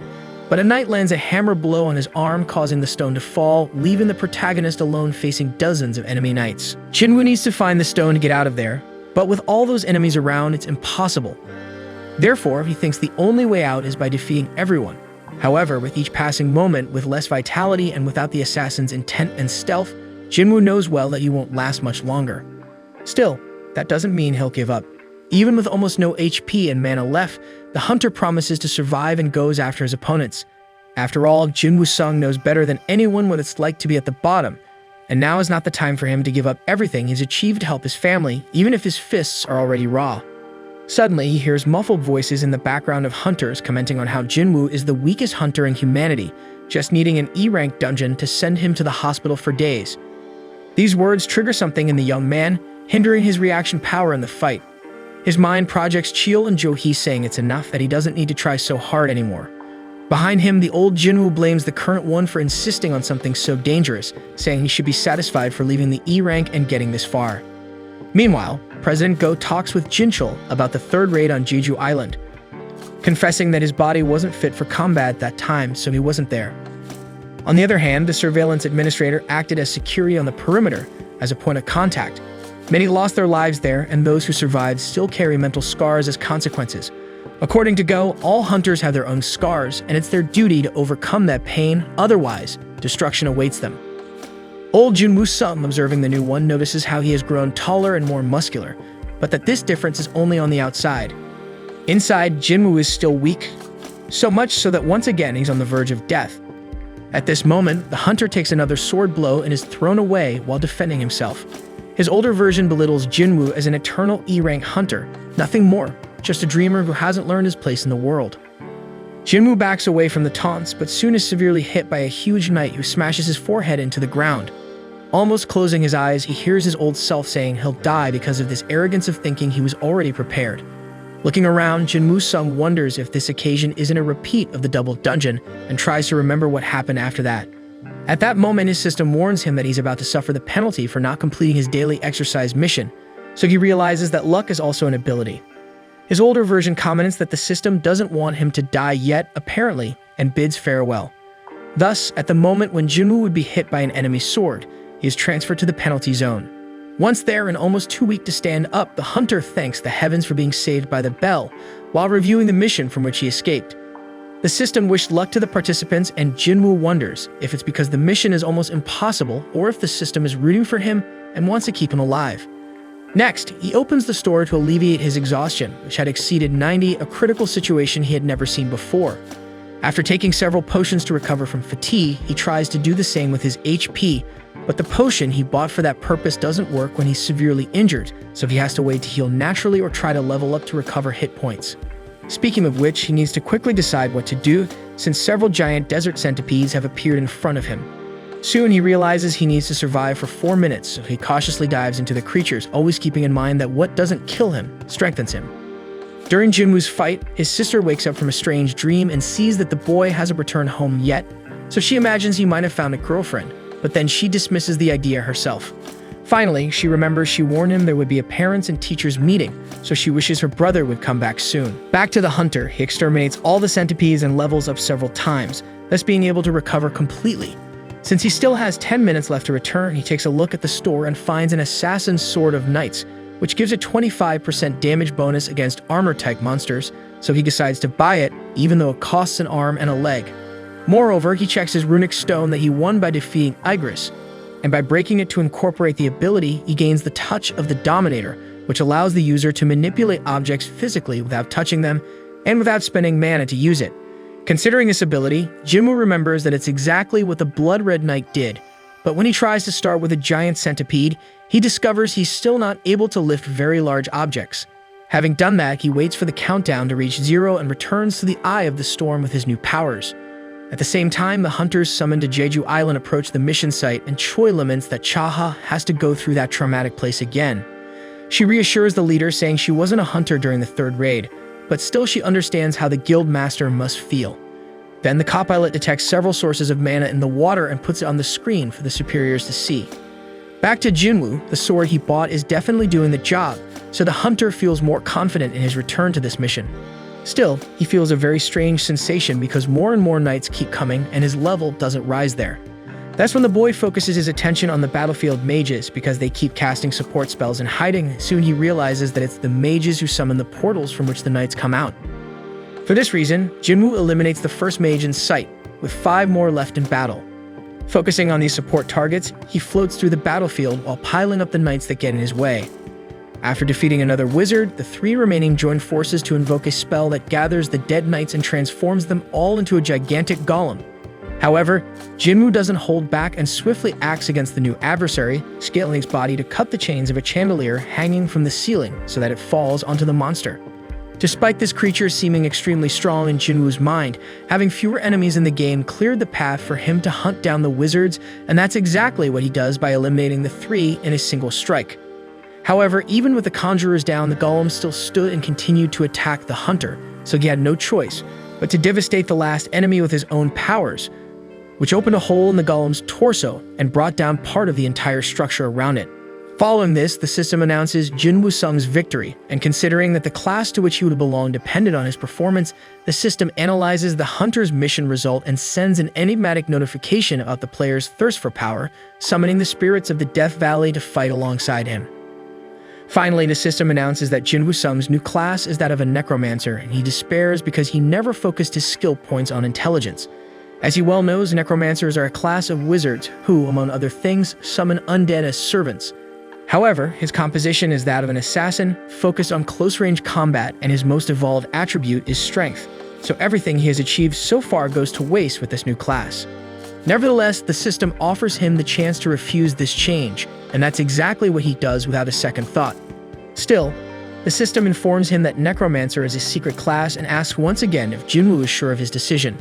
Seeing that the matter was more serious than he thought, the hunter becomes suspicious and takes a moment to think about what he will do. Apparently, necromancers must have some special ability that common classes don't have, and analyzing the wizards he defeated in this last mission, Jinwoo remembers that they control the knights. Furthermore, Jinwoo has the feeling that he was reliving old missions, and therefore begins to consider that this class was planned for him from the beginning, making things more interesting if the system happened to have thought of that. Above all, nothing prevents a necromancer from fighting on the front lines, so Jinwoo won't necessarily have to stay in the rear, and he'll still be able to use the Shadow Army to level up with him in battles and accumulate XP quickly, so he accepts the class change. Still at work as the sun rises, Jinchul comments that the hunters must already be near Jeju Island by now and Go, in turn, apologizes for keeping his subordinate in the company until this hour, but asks to talk to him about something important. After becoming a necromancer, Jinwoo is notified that depending on the points earned, he can reach a higher class than his current one. And as he achieved all the bonus targets in this mission, he gained points exceeding the maximum allowed by the class, automatically evolving into a Shadow Monarch in the same mission. Now his necromancer senses identify moans coming from within the dead knights as if they were their suffering souls, and he gains the Shadow Extraction ability. To activate this spell, Jinwoo chooses the word Rise as the command word, and as soon as he repeats this command, the shadow of each present knight rises and approaches its master. Excited about his new power, the hunter is notified that besides this extraction magic, his other unique ability is Shadow Storage. The first allows him to drain mana to create shadow soldiers, and the second allows him to store these shadows to summon them later wherever he wants. However, extraction can fail depending on the target's strength or the time since its death, but it's still possible to extract the shadow of an AORS ranked target, and the strength of that shadow reflects the same power it had in life. Obviously, Jinwoo tries to summon Igris back, but before that, he releases 11 infantry shadows because there's a limit to the shadows he can store. Then he recites the command word and a powerful magical wave emanates from the commander's body, but the extraction technique fails. At that moment, he is informed that there are still 2 chances left, so Jinwoo takes a deep breath and orders the blood-red knight to rise once again, only to lose another attempt. At the same time, Go tells Jinchul that the only way for a hunter to increase his strength is by having a second awakening, so it's necessary to train combat skills and find the right allies. Jinwoo tries to uncover clues before using his last chance and soon sees that Igris awaited the return of his king, even though he didn't know if he would ever come back. Therefore, before trying for the 3rd time, he questions whether the commander really wants to rot in that damp place waiting for a king who will never return, instead of maintaining his honor and having one more chance to eliminate the enemies serving the man before him. Thus, as Igris finally rises, Go creates expectations that a new second awakening could happen at any moment, creating someone strong enough to become a new beacon of hope. That said, the Shadow Army and its commander kneeled for their master, and Jinwoo Sung feels genuine pleasure in realizing what he holds in his hands. The protagonist, Jinwoo Sung, receives a call from his sister, Jaina. She complains that he's still sleeping even though it's already 2:13 p.m. and today is their meeting with the teacher. Consequently, Jinwoo hurries out of bed and shows up at Jaina's school, and she can hardly believe that this is really her brother. In response, he asks if he looks odd. She replies that she wouldn't use that word, while Jinwoo explains that he couldn't meet with the teacher wearing sweatpants. It's not just Jaina who notices a change in him. All the girls around can't take their eyes off him as he attracts admiring glances wherever he goes. Seeing her brother winning hearts at school, Jaina asks if he wants her to introduce him to someone, but Jinwoo pinches her cheek and tells her to chill out. At the meeting with the teacher, she shares that Jaina is an excellent student with great grades. She sets an example for other students, and the teacher enjoys teaching her. Jaina has performed well in mock exams and has enough grades to enter any medical school. However, the teacher asks Jinwoo not to pressure his sister more than necessary. Besides that, the teacher has another matter to discuss. She wants to know if Jinwoo, as the older brother, would allow his sister to become a hunter if she were to awaken. Jinwoo answers about ceremony that he would not, and the teacher had expected that response. He asks why, and she admits that it's a lot to ask, but there's something she'd like him to do. Then he unexpectedly visits Han Song-yi and shows her a photo of Gina, asking if she knows this girl. Startled to discover that Jinwoo is Gina's brother, Song makes it clear that, although she doesn't know what the teacher said, she won't stop hunting to return to school. Jinwoo reminds her that she's rank E and won't be able to make a living from it. Although she made some money in his team, it was an exceptional case. Song doesn't want a lecture and retorts, reminding him that he is also rank E. However, he explains that he didn't come to ask her to stop hunting, but to invite her somewhere else. Next, we go to Woo Jinchul, who is waiting at the airport for the arrival of Hwang Dong-soo, brother of Dong-suk. Jinchul welcomes the hunter back, but Dong-soo makes it clear that this dump isn't his home. Nonetheless, he's surprised that a manager from the Hunters Association came to greet him personally. The manager asks how long he'll stay, and he answers that he needn't worry as he doesn't like this country enough to stay long. Jinchul wants to know if the guy came all the way here just to meet those two, but Dong-soo doesn't want the manager questioning things he already knows the answer to. Besides, it's fine if the surveillance team pretends not to know what he intends to do with those two inside a dungeon. First with rank E, then with rank D. As he radiates his strength around his body, Dong-soo asks if Jinchul is dumb enough to try to stop him. Meanwhile, Choi Jong-in informs the president of the association, Go Gunny, that some monsters can now fly, albeit short distances for now. Either way, the future capabilities of these monsters are unknown. Go announces that he will arrange an investigation into the matter. When night falls, Jinwoo goes to a portal and introduces himself to manager An and Hyun. Delighted by the young man's arrival, they hadn't expected Jinwoo to get in touch again. Song-yi appears alongside him, and he apologizes for the inconvenience, but An makes it clear that a request from Hunter Sung is in order, while Hyun asks if the training is for this girl. Jinwoo replies affirmatively, then An explains that they've come in a good time as this area has been designated as a high-frequency portal zone, and a rank C portal opened this morning. At that moment, a man approaches and asks if the guys will take long, reminding them that they aren't here for a stroll. Jinwoo asks who he is, and An introduces him as Kim Chul, a rank A tank, and that he is included in this training excursion for younger hunters as the leader of the attack team. Annoyed, Kim Chul grumbles to himself that he will have to take care of a bunch of rank E hunters, while An mentions that the attack team will consist of 1 rank A, 5 rank B, and 2 rank C. With Jinwoo and Han Song-yi's arrival, there are 10 hunters in total. Jinwoo hopes the girl will back out upon seeing how brutal the raids can be, but they've made an excellent lineup for the group. If they succeed too easily, it will compromise his objective. Kim approaches and asks the protagonist to limit his participation to give space for the rookies to show their skills, and he assures that he will do so. Thus, the expedition begins and the participants enter the portal. However, as soon as he steps into the dungeon, Jinwoo is struck by a strange feeling. Suddenly, the portal reacts unexpectedly, so he grabs Song-yi and tries to pull her out. As he struggles with only his head outside, he asks Manager An to bring the main attack team as quickly as possible. Having said that, he is pulled back in. Without delay, Baek Yoon-ho receives a call and can't believe that a rank C portal has turned red. Nonetheless, he is heading there right now. Inside the portal, Jinwoo opens his eyes and finds himself in the middle of a forest surrounded by snow. Everyone wonders where they have ended up, while Kim Chul explains that this is a red portal. Song-yi asks Jinwoo what this means, and he explains that unlike common portals, when you pass through a red portal, you are taken to a dungeon isolated from the outside world. Until the boss is defeated or a dungeon break occurs, there's no way out and no one from outside can help. Moreover, the monsters are stronger in such situations. With that said, an ice arrow hits directly in the face of a hunter, who falls to the ground lifeless. Another arrow is shot towards Song-yi, but Jinwoo manages to catch it in the air and saves her life. Around them, ice elves were positioned in the trees. Jinwoo notes that the elves targeted the two weakest members of the group. When the elves leave, Song asks what those creatures were and his friend explains that they are ice elves. However, due to their malevolent nature, the hunters refer to them by a name more fitting for demons, Ice Slayers. At that moment, Kim Chul captures everyone's attention and warns that they will face enemies ranked B or higher, and without any support. For this reason, the survival of each hunter present depends on following the highest ranked comrade's orders. Having said that, Kim admits that even he cannot defeat these monsters alone, so he decides to form a second group to increase their chances of survival.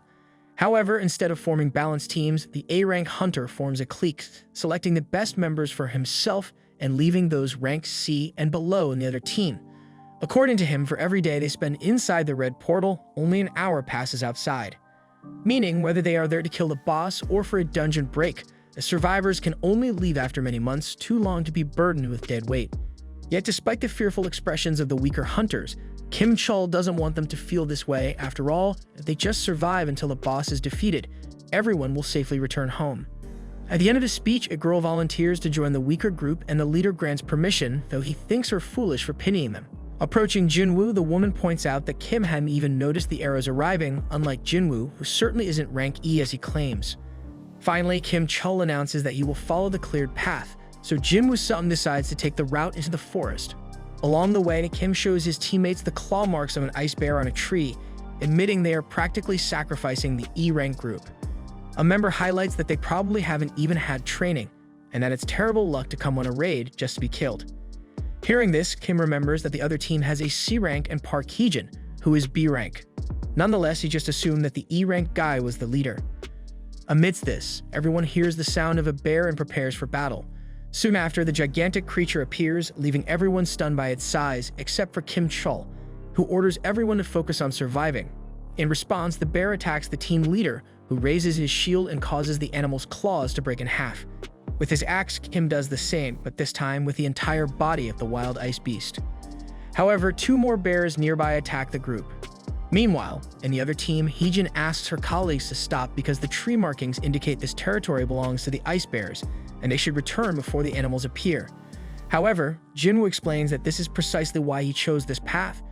If the territory belongs to the bears, they only need to worry about these animals, which is better than facing intelligent enemies like the elves. Changing the subject, the team leader takes a coat out of his inventory for each member and stares into the forest.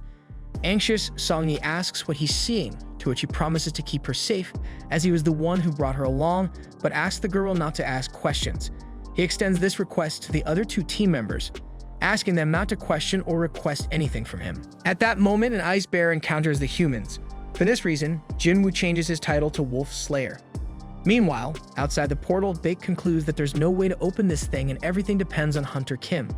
On reports that Jinwoo-sung is accompanying the attack team, but when Bark asks about the level of this hunter, the manager lowers his head and reveals that he is rank E, but there is suspicion that this guy has gone through his second awakening. In the meantime, Dong-soo arrives and notes that if the big shots of the White Tiger Guild are there must be an A-rank portal at stake. Now, what he doesn't understand is why a rank E trash entered this portal, which belongs to the White Tiger. Regrettably, it seems that Jinwoo got involved in this mess just when Dong-soo was after him. At least, according to Dong-soo himself, Jinwoo is likely to become monster fodder inside. Speaking of which, the protagonist has just eliminated the last bear among the several that attacked his group. With this, he levels up and celebrates the fact that this red portal gives much more XP than usual. Startled, Heejin asks who this guy is. At night, they eat the meat of the bears they killed. Amidst a conversation by the campfire, Song-ye finds it bizarre that Jinwoo goes to exercise even after fighting that way. Far away, Jinwoo goes to the bear's den and summons Commander Knight Igris, the Blood Red, along with his subordinate warriors. The bears leave the den to defend their home and engage in a bloody battle against the specters. Observing this army in action for the first time, Jinwoo notes that the artillery has high firepower and the infantry regenerates quickly, but consumes a lot of mana. At this point, the leader of the bears shows up and eliminates all the shadow soldiers that were summoned, reducing Jinwoo's mana points to 0. Consequently, he orders Igris to advance. As the Blood Red takes a few steps forward, the bear charges at the knight with all its weight. However, Igris dodges the blow and even tears off part of the enemy's shoulder, leaving it even more furious. Nevertheless, the Dark Spectre is extremely fast and strikes the bear several times, bringing it to its knees and all bloodied. Still, the beast tries to use one last move, forcing the knight to cut its head off and end the fight. Meanwhile, in the other team, an arrow hits another companion of Kim Chul. Even facing the Ice Elves and at a great disadvantage, he declares that he will join the elite of the White Tiger Guild.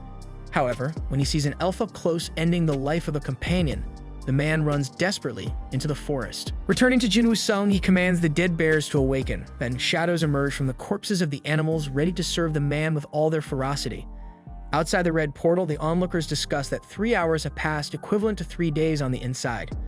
Baek summarily recalls that the environment inside a red portal is merciless. Then Dong-soo imagines that Jinwoo must be dead and walks toward his car to leave. However, halfway there, he remembers that this boy is not from the White Tiger Guild, and thus wants to know why he was on the attack team. Concerned about the situation, On explains that Jinwoo Sung is an acquaintance of his and wanted to observe a C-rank raid, so he ended up joining in. With that said, Dong-soo grabs the association manager by the throat and demands to know what treasure he's uncovered this time, since he always had a knack for sniffing out interesting news. However, Baek grabs Dong-soo's arm and tells him to release his colleague. After letting go of On, Dong-soo remarks that Baek only thinks he's a big fish because this country is a little pond. Upon hearing this, Baek awakens his power and triggers a vast and powerful wave of energy. On moves away as best he can, fearing that if no one intervenes, an S-rank fight will break out right there. Sure enough, Dong-soo reacts and the two clash, causing an explosion at the site. In the meantime, Kim Chul walks through the forest after escaping the elves, freezing cold and imagining that his group could have won if they had the proper equipment. Further ahead, he reaches the bear den and discovers that they are all dead, unable to believe that the E-rank team could have done this. Therefore, he deduces that it was the Ice Elves and starts running again. Back at the S-rank duel, Jinchul intervenes just in time and prevents the two rivals from colliding directly. Afterwards, he confesses that he does not understand Dong-soo's interest in Jinwoo, but he personally assessed the young man 2 months ago, and Hunter's son remains E-rank without a doubt. Regarding Hwang Dong-suk, Dong-soo's brother, he was killed in combat against a magical monster, according to the surveillance team's conclusion. Dong-soo laughs and replies that this is the story the association tells the public, while the real culprit behind his brother's death is that playboy from Yujin Construction. If Dong-soo believes so, Jinchul asks why he's after Jinwoo Sung, and the businessman replies that it's just an excuse to kill the kid. However, Dong-soo receives a message on his cell phone and comments that Jinwoo is lucky today. Inside the red portal, Kim Chul encounters the E-rank group and is enraged by the fact that they are still alive and even have cold weather gear like coats, tents, and even food. Overcome with anger, he approaches the group and yells that his entire team was eliminated because they lacked equipment and supplies. In other words, these weaklings were hiding these crucial resources and led his companions to their deaths. First, Kim focuses his gaze on Heejin, who is the highest-ranking member of the team, and says he will count to 3 and wants to hear a confession. With that, he starts counting and draws his sword. At that moment, Jinwoo Sung appears and sends the A-rank tank flying away, mocking the fact that he is blaming others for the death of his companions. Then the E-rank hunter orders the Ice Elves to stop using stealth because their aura is too strong to go unnoticed. Consequently, the Ice Killers abandon their invisibility. Their leader is surprised that some human worms have fared well in this hostile forest. When Jinwoo responds, he realizes he can understand the language of the elves, but does not know why. Anyway, the leader was informed by a subordinate that one of the humans is strong, and this subordinate wishes to fight him. With that, Jinwoo swiftly incapacitates the challenging elf with a precise strike of his dagger, but when he attacks the leader, he is able to block in time, though the horse was not so lucky. The elf leader asks why Jinwoo is pretending to be a human. The man doesn't understand, so the creature explains that his race hears a voice that orders them to kill humans, but no one had heard about Jinwoo's song. Regarding this, Jinwoo imagines that this case is similar to the system's instructions. Perhaps the voice does not direct the elves to him because he is the player. Finally, the enemy announces that he has no reason to fight and wishes to resolve the situation sensibly. If Jinwoo hands over the humans behind him, he will be left in peace. Without responding directly, Jinwoo asks why the elves hunt humans, but as soon as the opponent starts to answer, a strange effect occurs as if time had turned back, and the elf leader makes the same proposal again about Jinwoo handing over his friends in exchange for his life. In the end, the man makes it clear that he does not accept the proposal. The elf remembers that they are outnumbered, but Jinwoo-sung highly doubts that. At that moment, the bears and shadow soldiers are summoned and placed in front of the elves, who do not flinch in advance against the foes. Soon, an intense fight begins while the three members of Jinwoo's group flee desperately. Seeing this, some elves aim their arrows at the fugitives, but Jinwoo slaughters all in time. Having done so, he understands why the leader of the elves is confident. After all, although the summons are immortal, Jinwoo needs to spend magical power to regenerate them, meaning that at some point this mana will run out. Besides that, the chief of the Ice Killers is visibly stronger than him. Speaking of this elf, he charges against Jinwoo-sung, who blocks the blow and reflects that even with Igris, this battle will not be easy. The elf introduces himself as Baruka and asks the name of his rival, who responds and summons his daggers. Without delay, the two clash again, and Baruka is so surprised by the opponent's skill that he admits it has been a long time since he had such an interesting fight. Suddenly, a giant fireball falls from the sky and hits the leader of the Ice Elves directly. It was the spectral mages subordinates of Igris, the Blood Red. Meanwhile, Kim Chul finally wakes up, remembering he was struck by Jinwoo, so he grabs his sword from the snow to rejoin the fight. Unaware of this, Jinwoo reflects on how the magical soldiers bought him some time. Regardless, Baruka emerges unscathed from a fireball and charges at Jinwoo, who just notices Kim arriving behind him. As Baruka closes in, his opponent has a vision of the future. In it, he summons a huge creature with an axe and shield to handle the elf. Back in the present, Igris is pitted against Kim Chul and mercilessly pierces his stomach with a fatal blow. With the man's death, Jinwoo commands him to rise and transforms the tank into his shadow ally. Meanwhile, as Baruka approaches the enemies, he is repelled by the shadow giant Jinwoo had envisioned. In fact, it was the spectral form of Kim Chul all along whom Jinwoo names Iron. Despite the dark soldier's frightening appearance, Baruka shows no fear and vows to tear the specter to pieces first. Thus, Iron and Baruka begin their battle, and noticing that the axe warrior is slow, the elf plans to exploit this weakness. In the midst of this, Jinwoo's teammates are hidden in the forest. Songyee asks if hunter battles are always like this, and Heejin replies that if it were her, she wouldn't even be a hunter. Honestly, she has never seen anything like this. Bored with the opponent's slowness, Baruka challenges everyone at once, including Iron, Igris, and Jinwoo-sung himself. Not to be rude, the trio charges at the adversary, who manages to handle them without any damage. Motivated to kill Iron first, the Ice Elf strikes his shield hard and dodges a blow from Sigrid at the last moment. However, this move was the setup for Jinwoo to pierce Baruka's shoulder with his dagger. Despite the damage inflicted, Jinwoo is impressed by how the rival escaped the fatal blow amidst everything. After narrowly escaping death with cunning, Baruka declares that Jinwoo is underestimating him. In turn, the man admits that the enemy is strong, but he can't say the same for his soldiers. With that, Baruka surveys the battlefield and sees that his subordinates have all been killed. Regardless, he doubts Jinwoo's pawns are worth anything without him and resumes attacking the human. Jinwoo reacts by throwing his dagger at the elf, who dodges and thinks the man irresponsible for doing so. However, the player makes the dagger return towards the target at full speed, forcing Baruka to block the weapon in the nick of time. Moreover, this move costs him his blade, which breaks on impact. Then, Jinwoo orders Iron to attack, and the giant grasps the elf tightly. With that, the spectral mages cast fire at the target and cause a massive explosion. Yet despite the coordinated and successful attack, Baruka emerges from the ashes and vows to kill everyone. But he did not count on Jinwoo's sudden appearance, who stabs his dagger into the elf's rib and declares the end of the fight. Still, Baruka refuses to yield and stands up, until Iron uses a giant hammer to crush the enemy and splatter his blood everywhere. With the victory, Jinwoo levels up and notices that Iron is still pummeling Baruka's corpse out of pure rage. Then he teaches the Spectre to control his impulses. Having done that, he returns to his teammates and announces that now they can leave. At that moment, the portal reopens and the group celebrates their survival and the chance to return home. Nevertheless, before returning, Jinwoo has something to do with Baruka. Outside the portal, manager An believes that it has been a week inside and Bak can go home if he wants, as he will be waiting. However, the S rank decides to stay as long as there are guild members in danger, even if it means staying until dawn. With that, the portal returns to its natural color and out come the first hunters, Go and Park Heejin. Next, Jinwoo Sung and Han Song-yi appear, and then the portal closes. Baek asks where Kim Chul is, and the survivors lower their heads, responding without words. As Jinwoo was leaving with Song-yi, Baek wishes to ask some questions. Removing the man's hand from his shoulder, the young man advises that he's tired and suggests the S rank seek answers from someone in his guild. Annoyed by the man's behavior, Baek grabs his shoulder again, this time with his body partially transformed. He emphasizes that 6 members of his guild have disappeared, and it is up to him to find out why. In turn, with eyes radiating mana, Jinwoo responds that might be so, but it was he who saved the survivors, so some gratitude would be nice. Hearing this, the White Tiger Guild Master apologizes and admits the boy is right.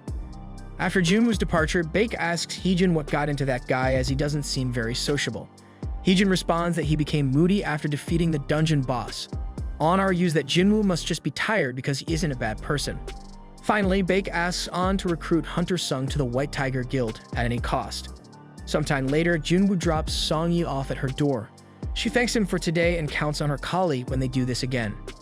After starting the car, Jinwoo notes that not even a full day has passed on Earth, while he displays Baruka's dagger, the only interesting item he got from the red portal. Definitely, the level of that ice elf was too high, so much so that Jinwoo couldn't capture his shadow even after 3 attempts, the most he could. Thus, already at home and looking at his face in the mirror, the protagonist ponders that it was a lot of effort for little return. Although this was the 3rd time. At this, his sister shouts from outside and threatens to eat without him. The next day, Jinwoo meets Yoo Jinhoo, who was wearing ridiculously shiny armor, for them to go somewhere, and they must pick someone up along the way. Thus, they go to Song-yi, who gets very close to Jinwoo in the car and apologizes for making him pick her up. Seeing things heating up, Jinhoo warns the handsome man that Miss Han is underage. Jinwoo asks what that has to do with anything. Then Jinhoo changes the subject and starts the car. After their journey, the group arrives in a dungeon and is immediately caught in the midst of a conflict. Jinhoo, instead of joining in, is captivated by the ghostly figures fighting against the ogres. He asks Jinwoo what these creatures are, and the protagonist realizes he had mentioned them to his partner before.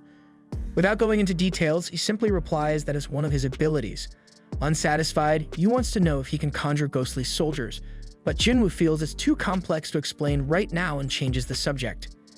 After the victory, he snaps his fingers and orders his army to collect the precious stones, and now Jinhoo kneels down and asks to at least help with the gems. Instantly, a shadow soldier hands a bunch of gems to the hunter, who thanks him for the understanding and brings a smile to his friend's face. Meanwhile, on a shipwrecked boat, a warrior screams in despair while a man tells him not to yell and to stay calm, explaining that the others who are down have only fainted. However, as he doesn't speak English, he assumes the warrior has no idea what he's saying, so he points to himself and says a few things that go misunderstood. Returning to the duo of hunters, they head to a restaurant after the expedition to enjoy some meat and a drink, celebrating the completion of Jinwoo's 19th mission under contract with Yoo Jinhoo. According to the hare, it would have been impossible without his comrade. Jinwoo asks what the next step for his friend is, and he explains that he's going to take a written test at an association to obtain a guild master's license and use this license to negotiate with his father. Meanwhile, Jinwoo mentions he will be out of touch for a while, as he needs to go to a certain place. After this, Jinhoo turns his glass and preempts that he should be told to keep quiet if he's being annoying. He then reveals he has a brother 10 years his senior who doesn't like him. The two have never spent time together like true brothers. On the other hand, Jinwoo saved Jinhoo's life and accepted his request.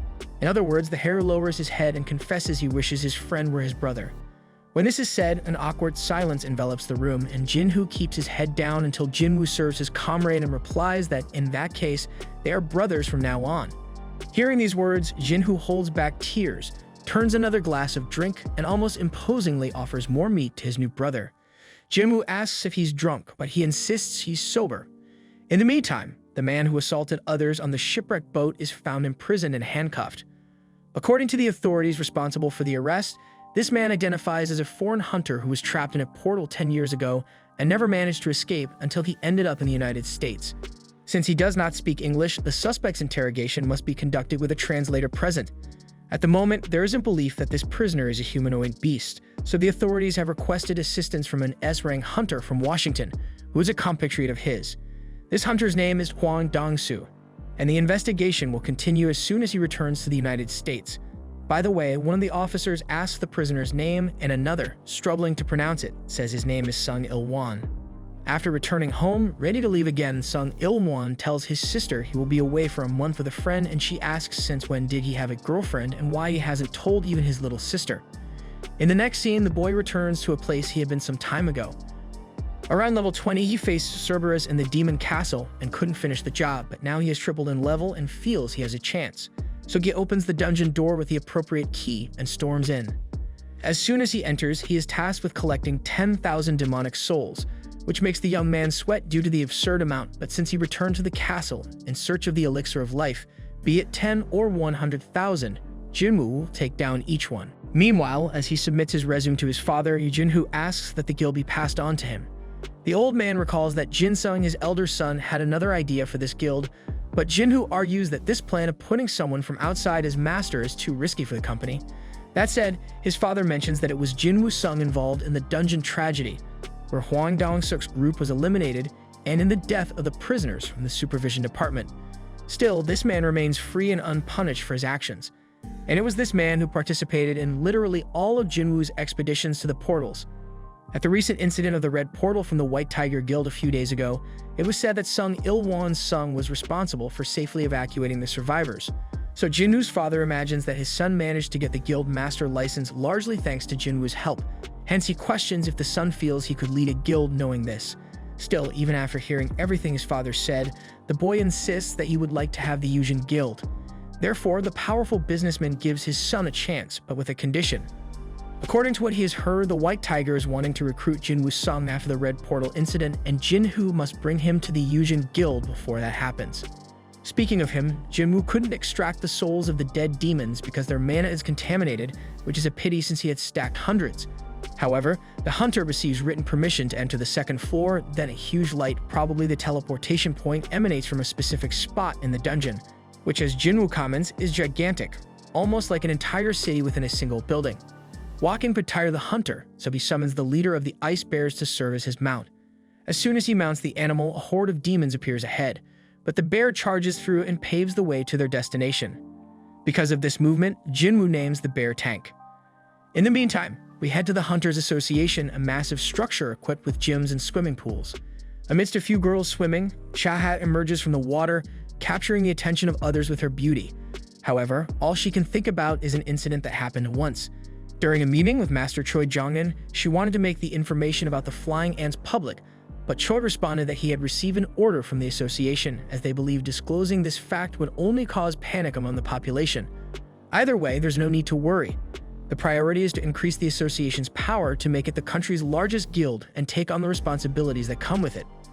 Turning back to Jinwoo after killing another demon, he reflects on his fear that this dungeon was rank S when he got the key to enter it, but the demons living there seem to be no more than rank B. However, they always come in large numbers, and the further the human goes, the stronger the monsters get. Still, if Jinwoo can take down the demons carrying the permissions, he will be able to keep moving up floor by floor. That said, if the structure of the demon castle is the same as the original tower, there are 100 floors, and the hunter can only imagine the level of demons he will encounter at the last one.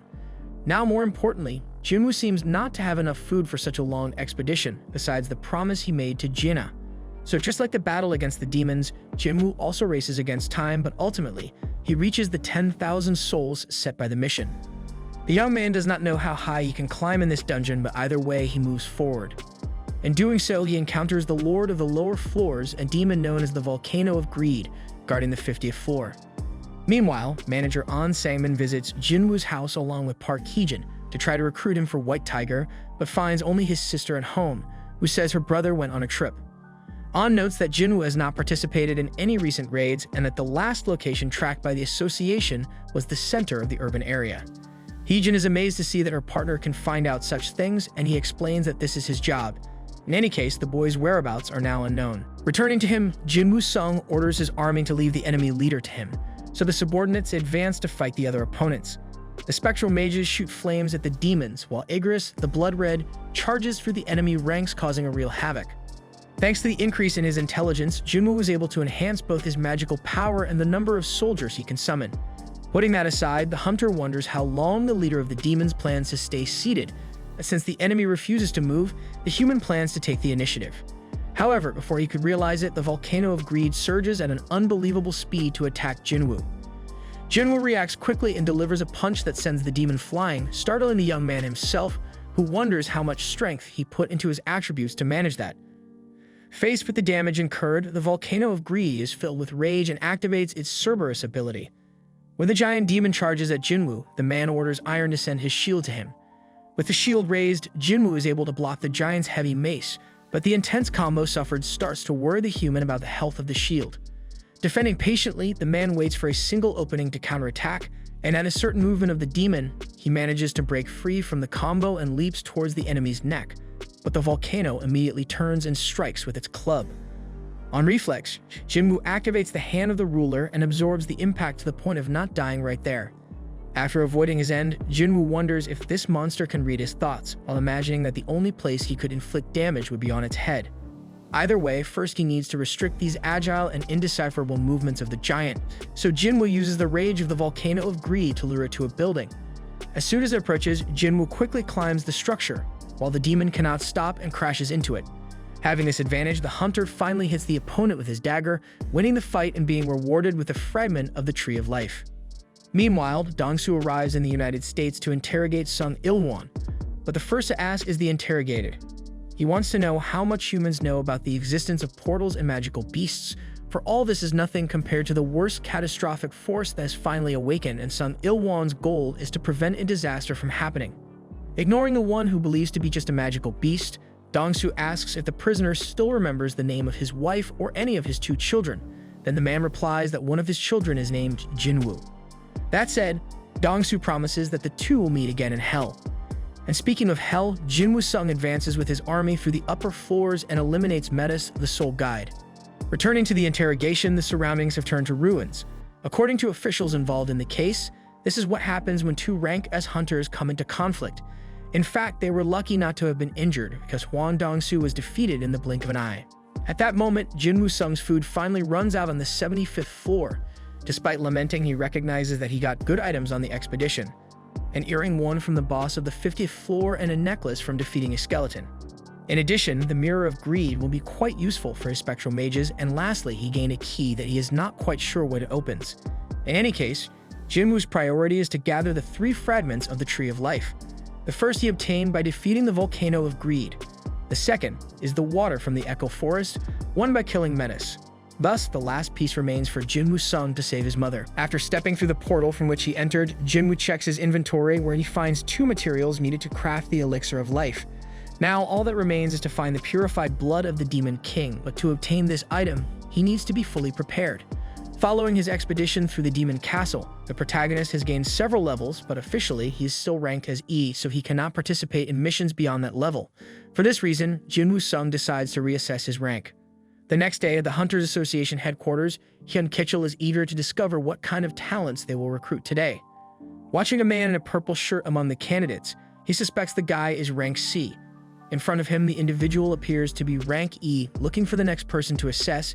Kitchell is startled by what he sees and immediately calls Bak to inform him that Hyun Kitchell, assistant manager Sung, has come to reevaluate his rank. Upon hearing this, the boss rushes down. Returning to the protagonist, he hears the man in the purple shirt trying to calm the other candidate, arguing that from what he's heard, the assessment process is quite straightforward. In fact, the other candidate admits he needs the money he could earn as a hunter, so he might get his wife and daughter back who left him behind. Then the man in purple explains that as long as you are assessed as rank D or above, the guild will offer you an invitation and everything will be fine. That is, as long as you don't stay at rank E, you can make a living off of it. Hearing this conversation, Jinwoo finds it ironic that he still belongs to the lowest level and smiles slightly. Soon after, the boy is called for reevaluation and places his hand on the black globe. The professional monitoring the process is surprised by an error message on the system, so she tries to repeat the procedure, but the same fault occurs. The director enters the room to ask what's going on, and when the employee shows him, he notes that it's not a mechanical failure. In fact, the machine is incapable of assessing this hunter, as his magical power exceeds what it can analyze. In other words, this young man is the 10th rank as hunter in the country's history. Meanwhile, Choi asks how the research on the flying ants is going, and Jinchul reports that the department conducted an autopsy comparing the internal structure and residual magical power of the old specimen with this new one, but it will still take some time for any conclusions to emerge. Then, Choi mentions that he heard about the Red Portal incident and that the White Tiger Guild allowed a non-member to participate in this raid and even let him defeat the boss. The master wants to know who this person is, so Jinchul explains that he was present on the last day of the incident, but didn't stay until the end, so he doesn't know many details. Choi responds that it's a pity and comments that the hall is noisy. Jinchul thinks it's the Awakened being assessed, but decides to check just in case. Before the manager goes, the guild master highlights that he's curious and will accompany his colleague. In the hall, everyone is in disbelief that a hunter before them cannot be assessed by the headquarters machine. When the news spreads, the entire crowd is riveted on Junwoo Sung, who is talking with the director. He asks the young man to return in 3 days to attempt the evaluation again. Amidst this, Kitchell reflects that this is happening exactly as An said it would. At that moment, Master Choi Jong-in enters the hall and draws the attention of those around. According to Jinwoo, this guy is the pinnacle of fire-type mages known as the Supreme Hunter. Similarly, Choi assesses the young man with his insane amount of mana enveloping his body and concludes that he is the reason for such a commotion there. By the way, Jinwoo begins walking towards the representative of the guild's association, who asks if the young man has joined any clans and if they could talk about it. However, Jinwoo Sung completely ignores the master and walks out. Embarrassed, Choi asks Jinchul if he had already told Jinwoo who he was, and the manager confirms. Thus, the master begins to believe that he's not all that. At that moment, Baek arrives running, then Choi surmises that the president of the White Tiger in person appeared because of that kid. Thus, he presumes that Jinwoo was responsible for conquering the Red Portal. Similarly, seeing Master Choi passing without saying anything, Baek also realizes that he just discovered the truth. At night, Jinwoo visits his mother in the hospital and feels she might wake up at any moment. With this in mind, even though she is unconscious, the son asks the woman to wait for him a little longer. Exiting the room, Jinchul was waiting for Jinwoo, saying that the young man made him realize how blind he was. The surveillance team's job is to observe the hunters and punish those who break the law. Usually, Jinchul trusts his own judgment, but everything seems turned upside down. Uninterested in the conversation, Jinwoo asks if he really needs to be monitored, and the manager explains that yes, but not as a criminal. In fact, surveillance is the only team capable of resolving incidents with hunters, but when it comes to a rank S, even they can't do much. With that said, the man informs that someone wants to meet Jinwoo Sung. At that, Jinwoo turns again, while Go Gunhee emerges through the shadows with a friendly smile on his face, introducing himself as the president of the Hunters Association. First of all, he congratulates the young man for reaching rank S, because once the machine has that problem, it means the hunter has reached the ultimate level. Nevertheless, they ask the boy to return in 3 days to keep in touch with such a talented hunter, since Gunhee's guild cannot compete with the bigger ones in terms of payment or fame. For example, Woo Jinchul is one of the best hunters they have, but still he is rank A. Thus, Go Gunhee goes straight to the point and offers a prominent position to Jinwoo in the association, because nowadays the nation's greatest defenders are not the state, but the hunters. This corps is made up of the 5 largest guilds, which are almost never at peace with one another. In fact, wherever Jinwoo decides to join, it will cause an imbalance among the major guilds. In turn, the association is the 6th power and has taken on the role of keeping the 5 largest in line, which is an indispensable service for the country. For this reason, Go would like Jinwoo to be part of the team.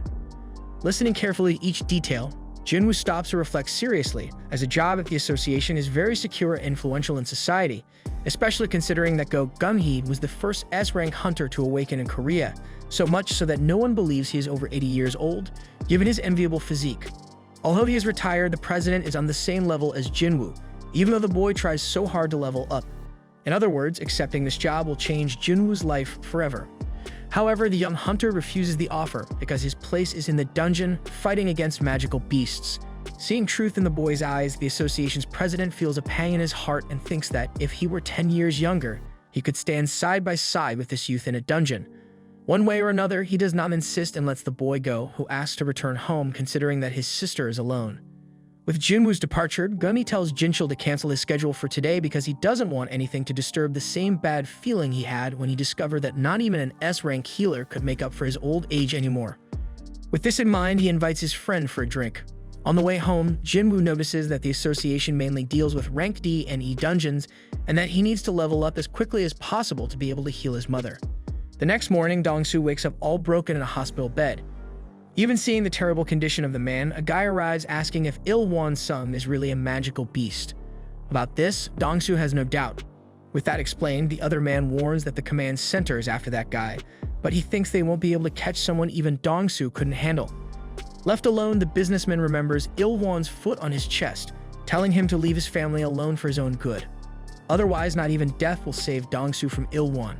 Remembering this, Dong-soo feels the humiliation of defeat physically hurting his body, so he decides to go after the guy again with the appropriate equipment.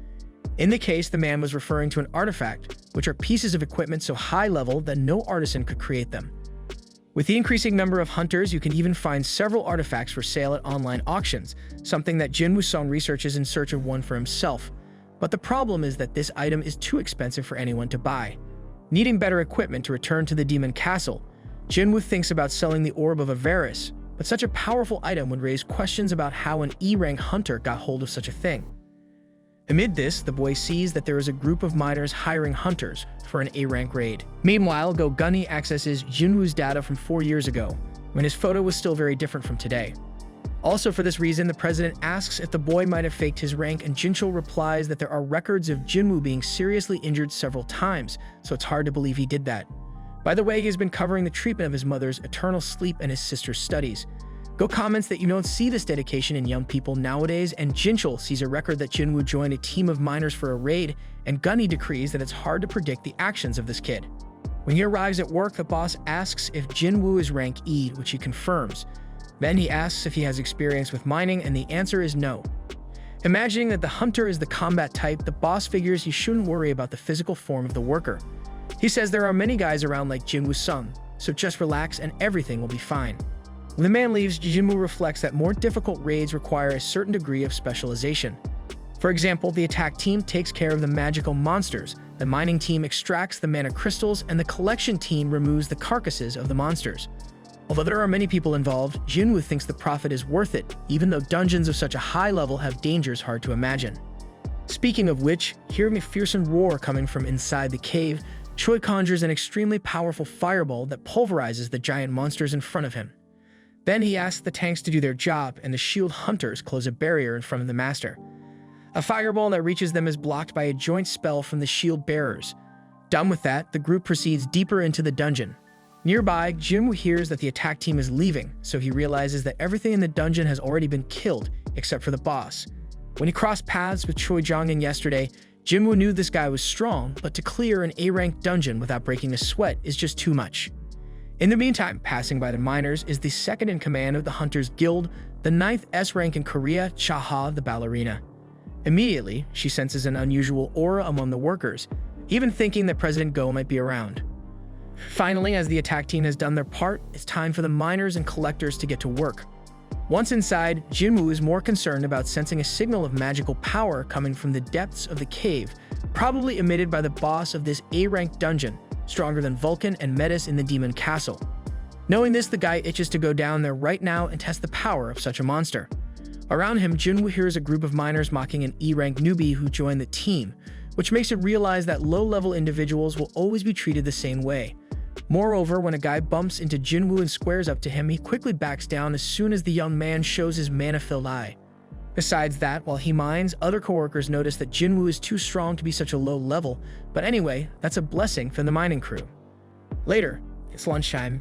Jinwoo-sung takes advantage of everyone leaving and plans to use this break to head to the boss chamber. He knows that if he defeats the boss, the portal will close, which will cause a big loss for the guild. But that doesn't mean he can't flick the monster a few times. However, at that very moment, Chaha appears, pressing a cloth against her nose and asking what the worker is doing there. Hey guys, the source will be in the comments. Make sure to subscribe to the channel so you don't miss the upcoming videos. See you.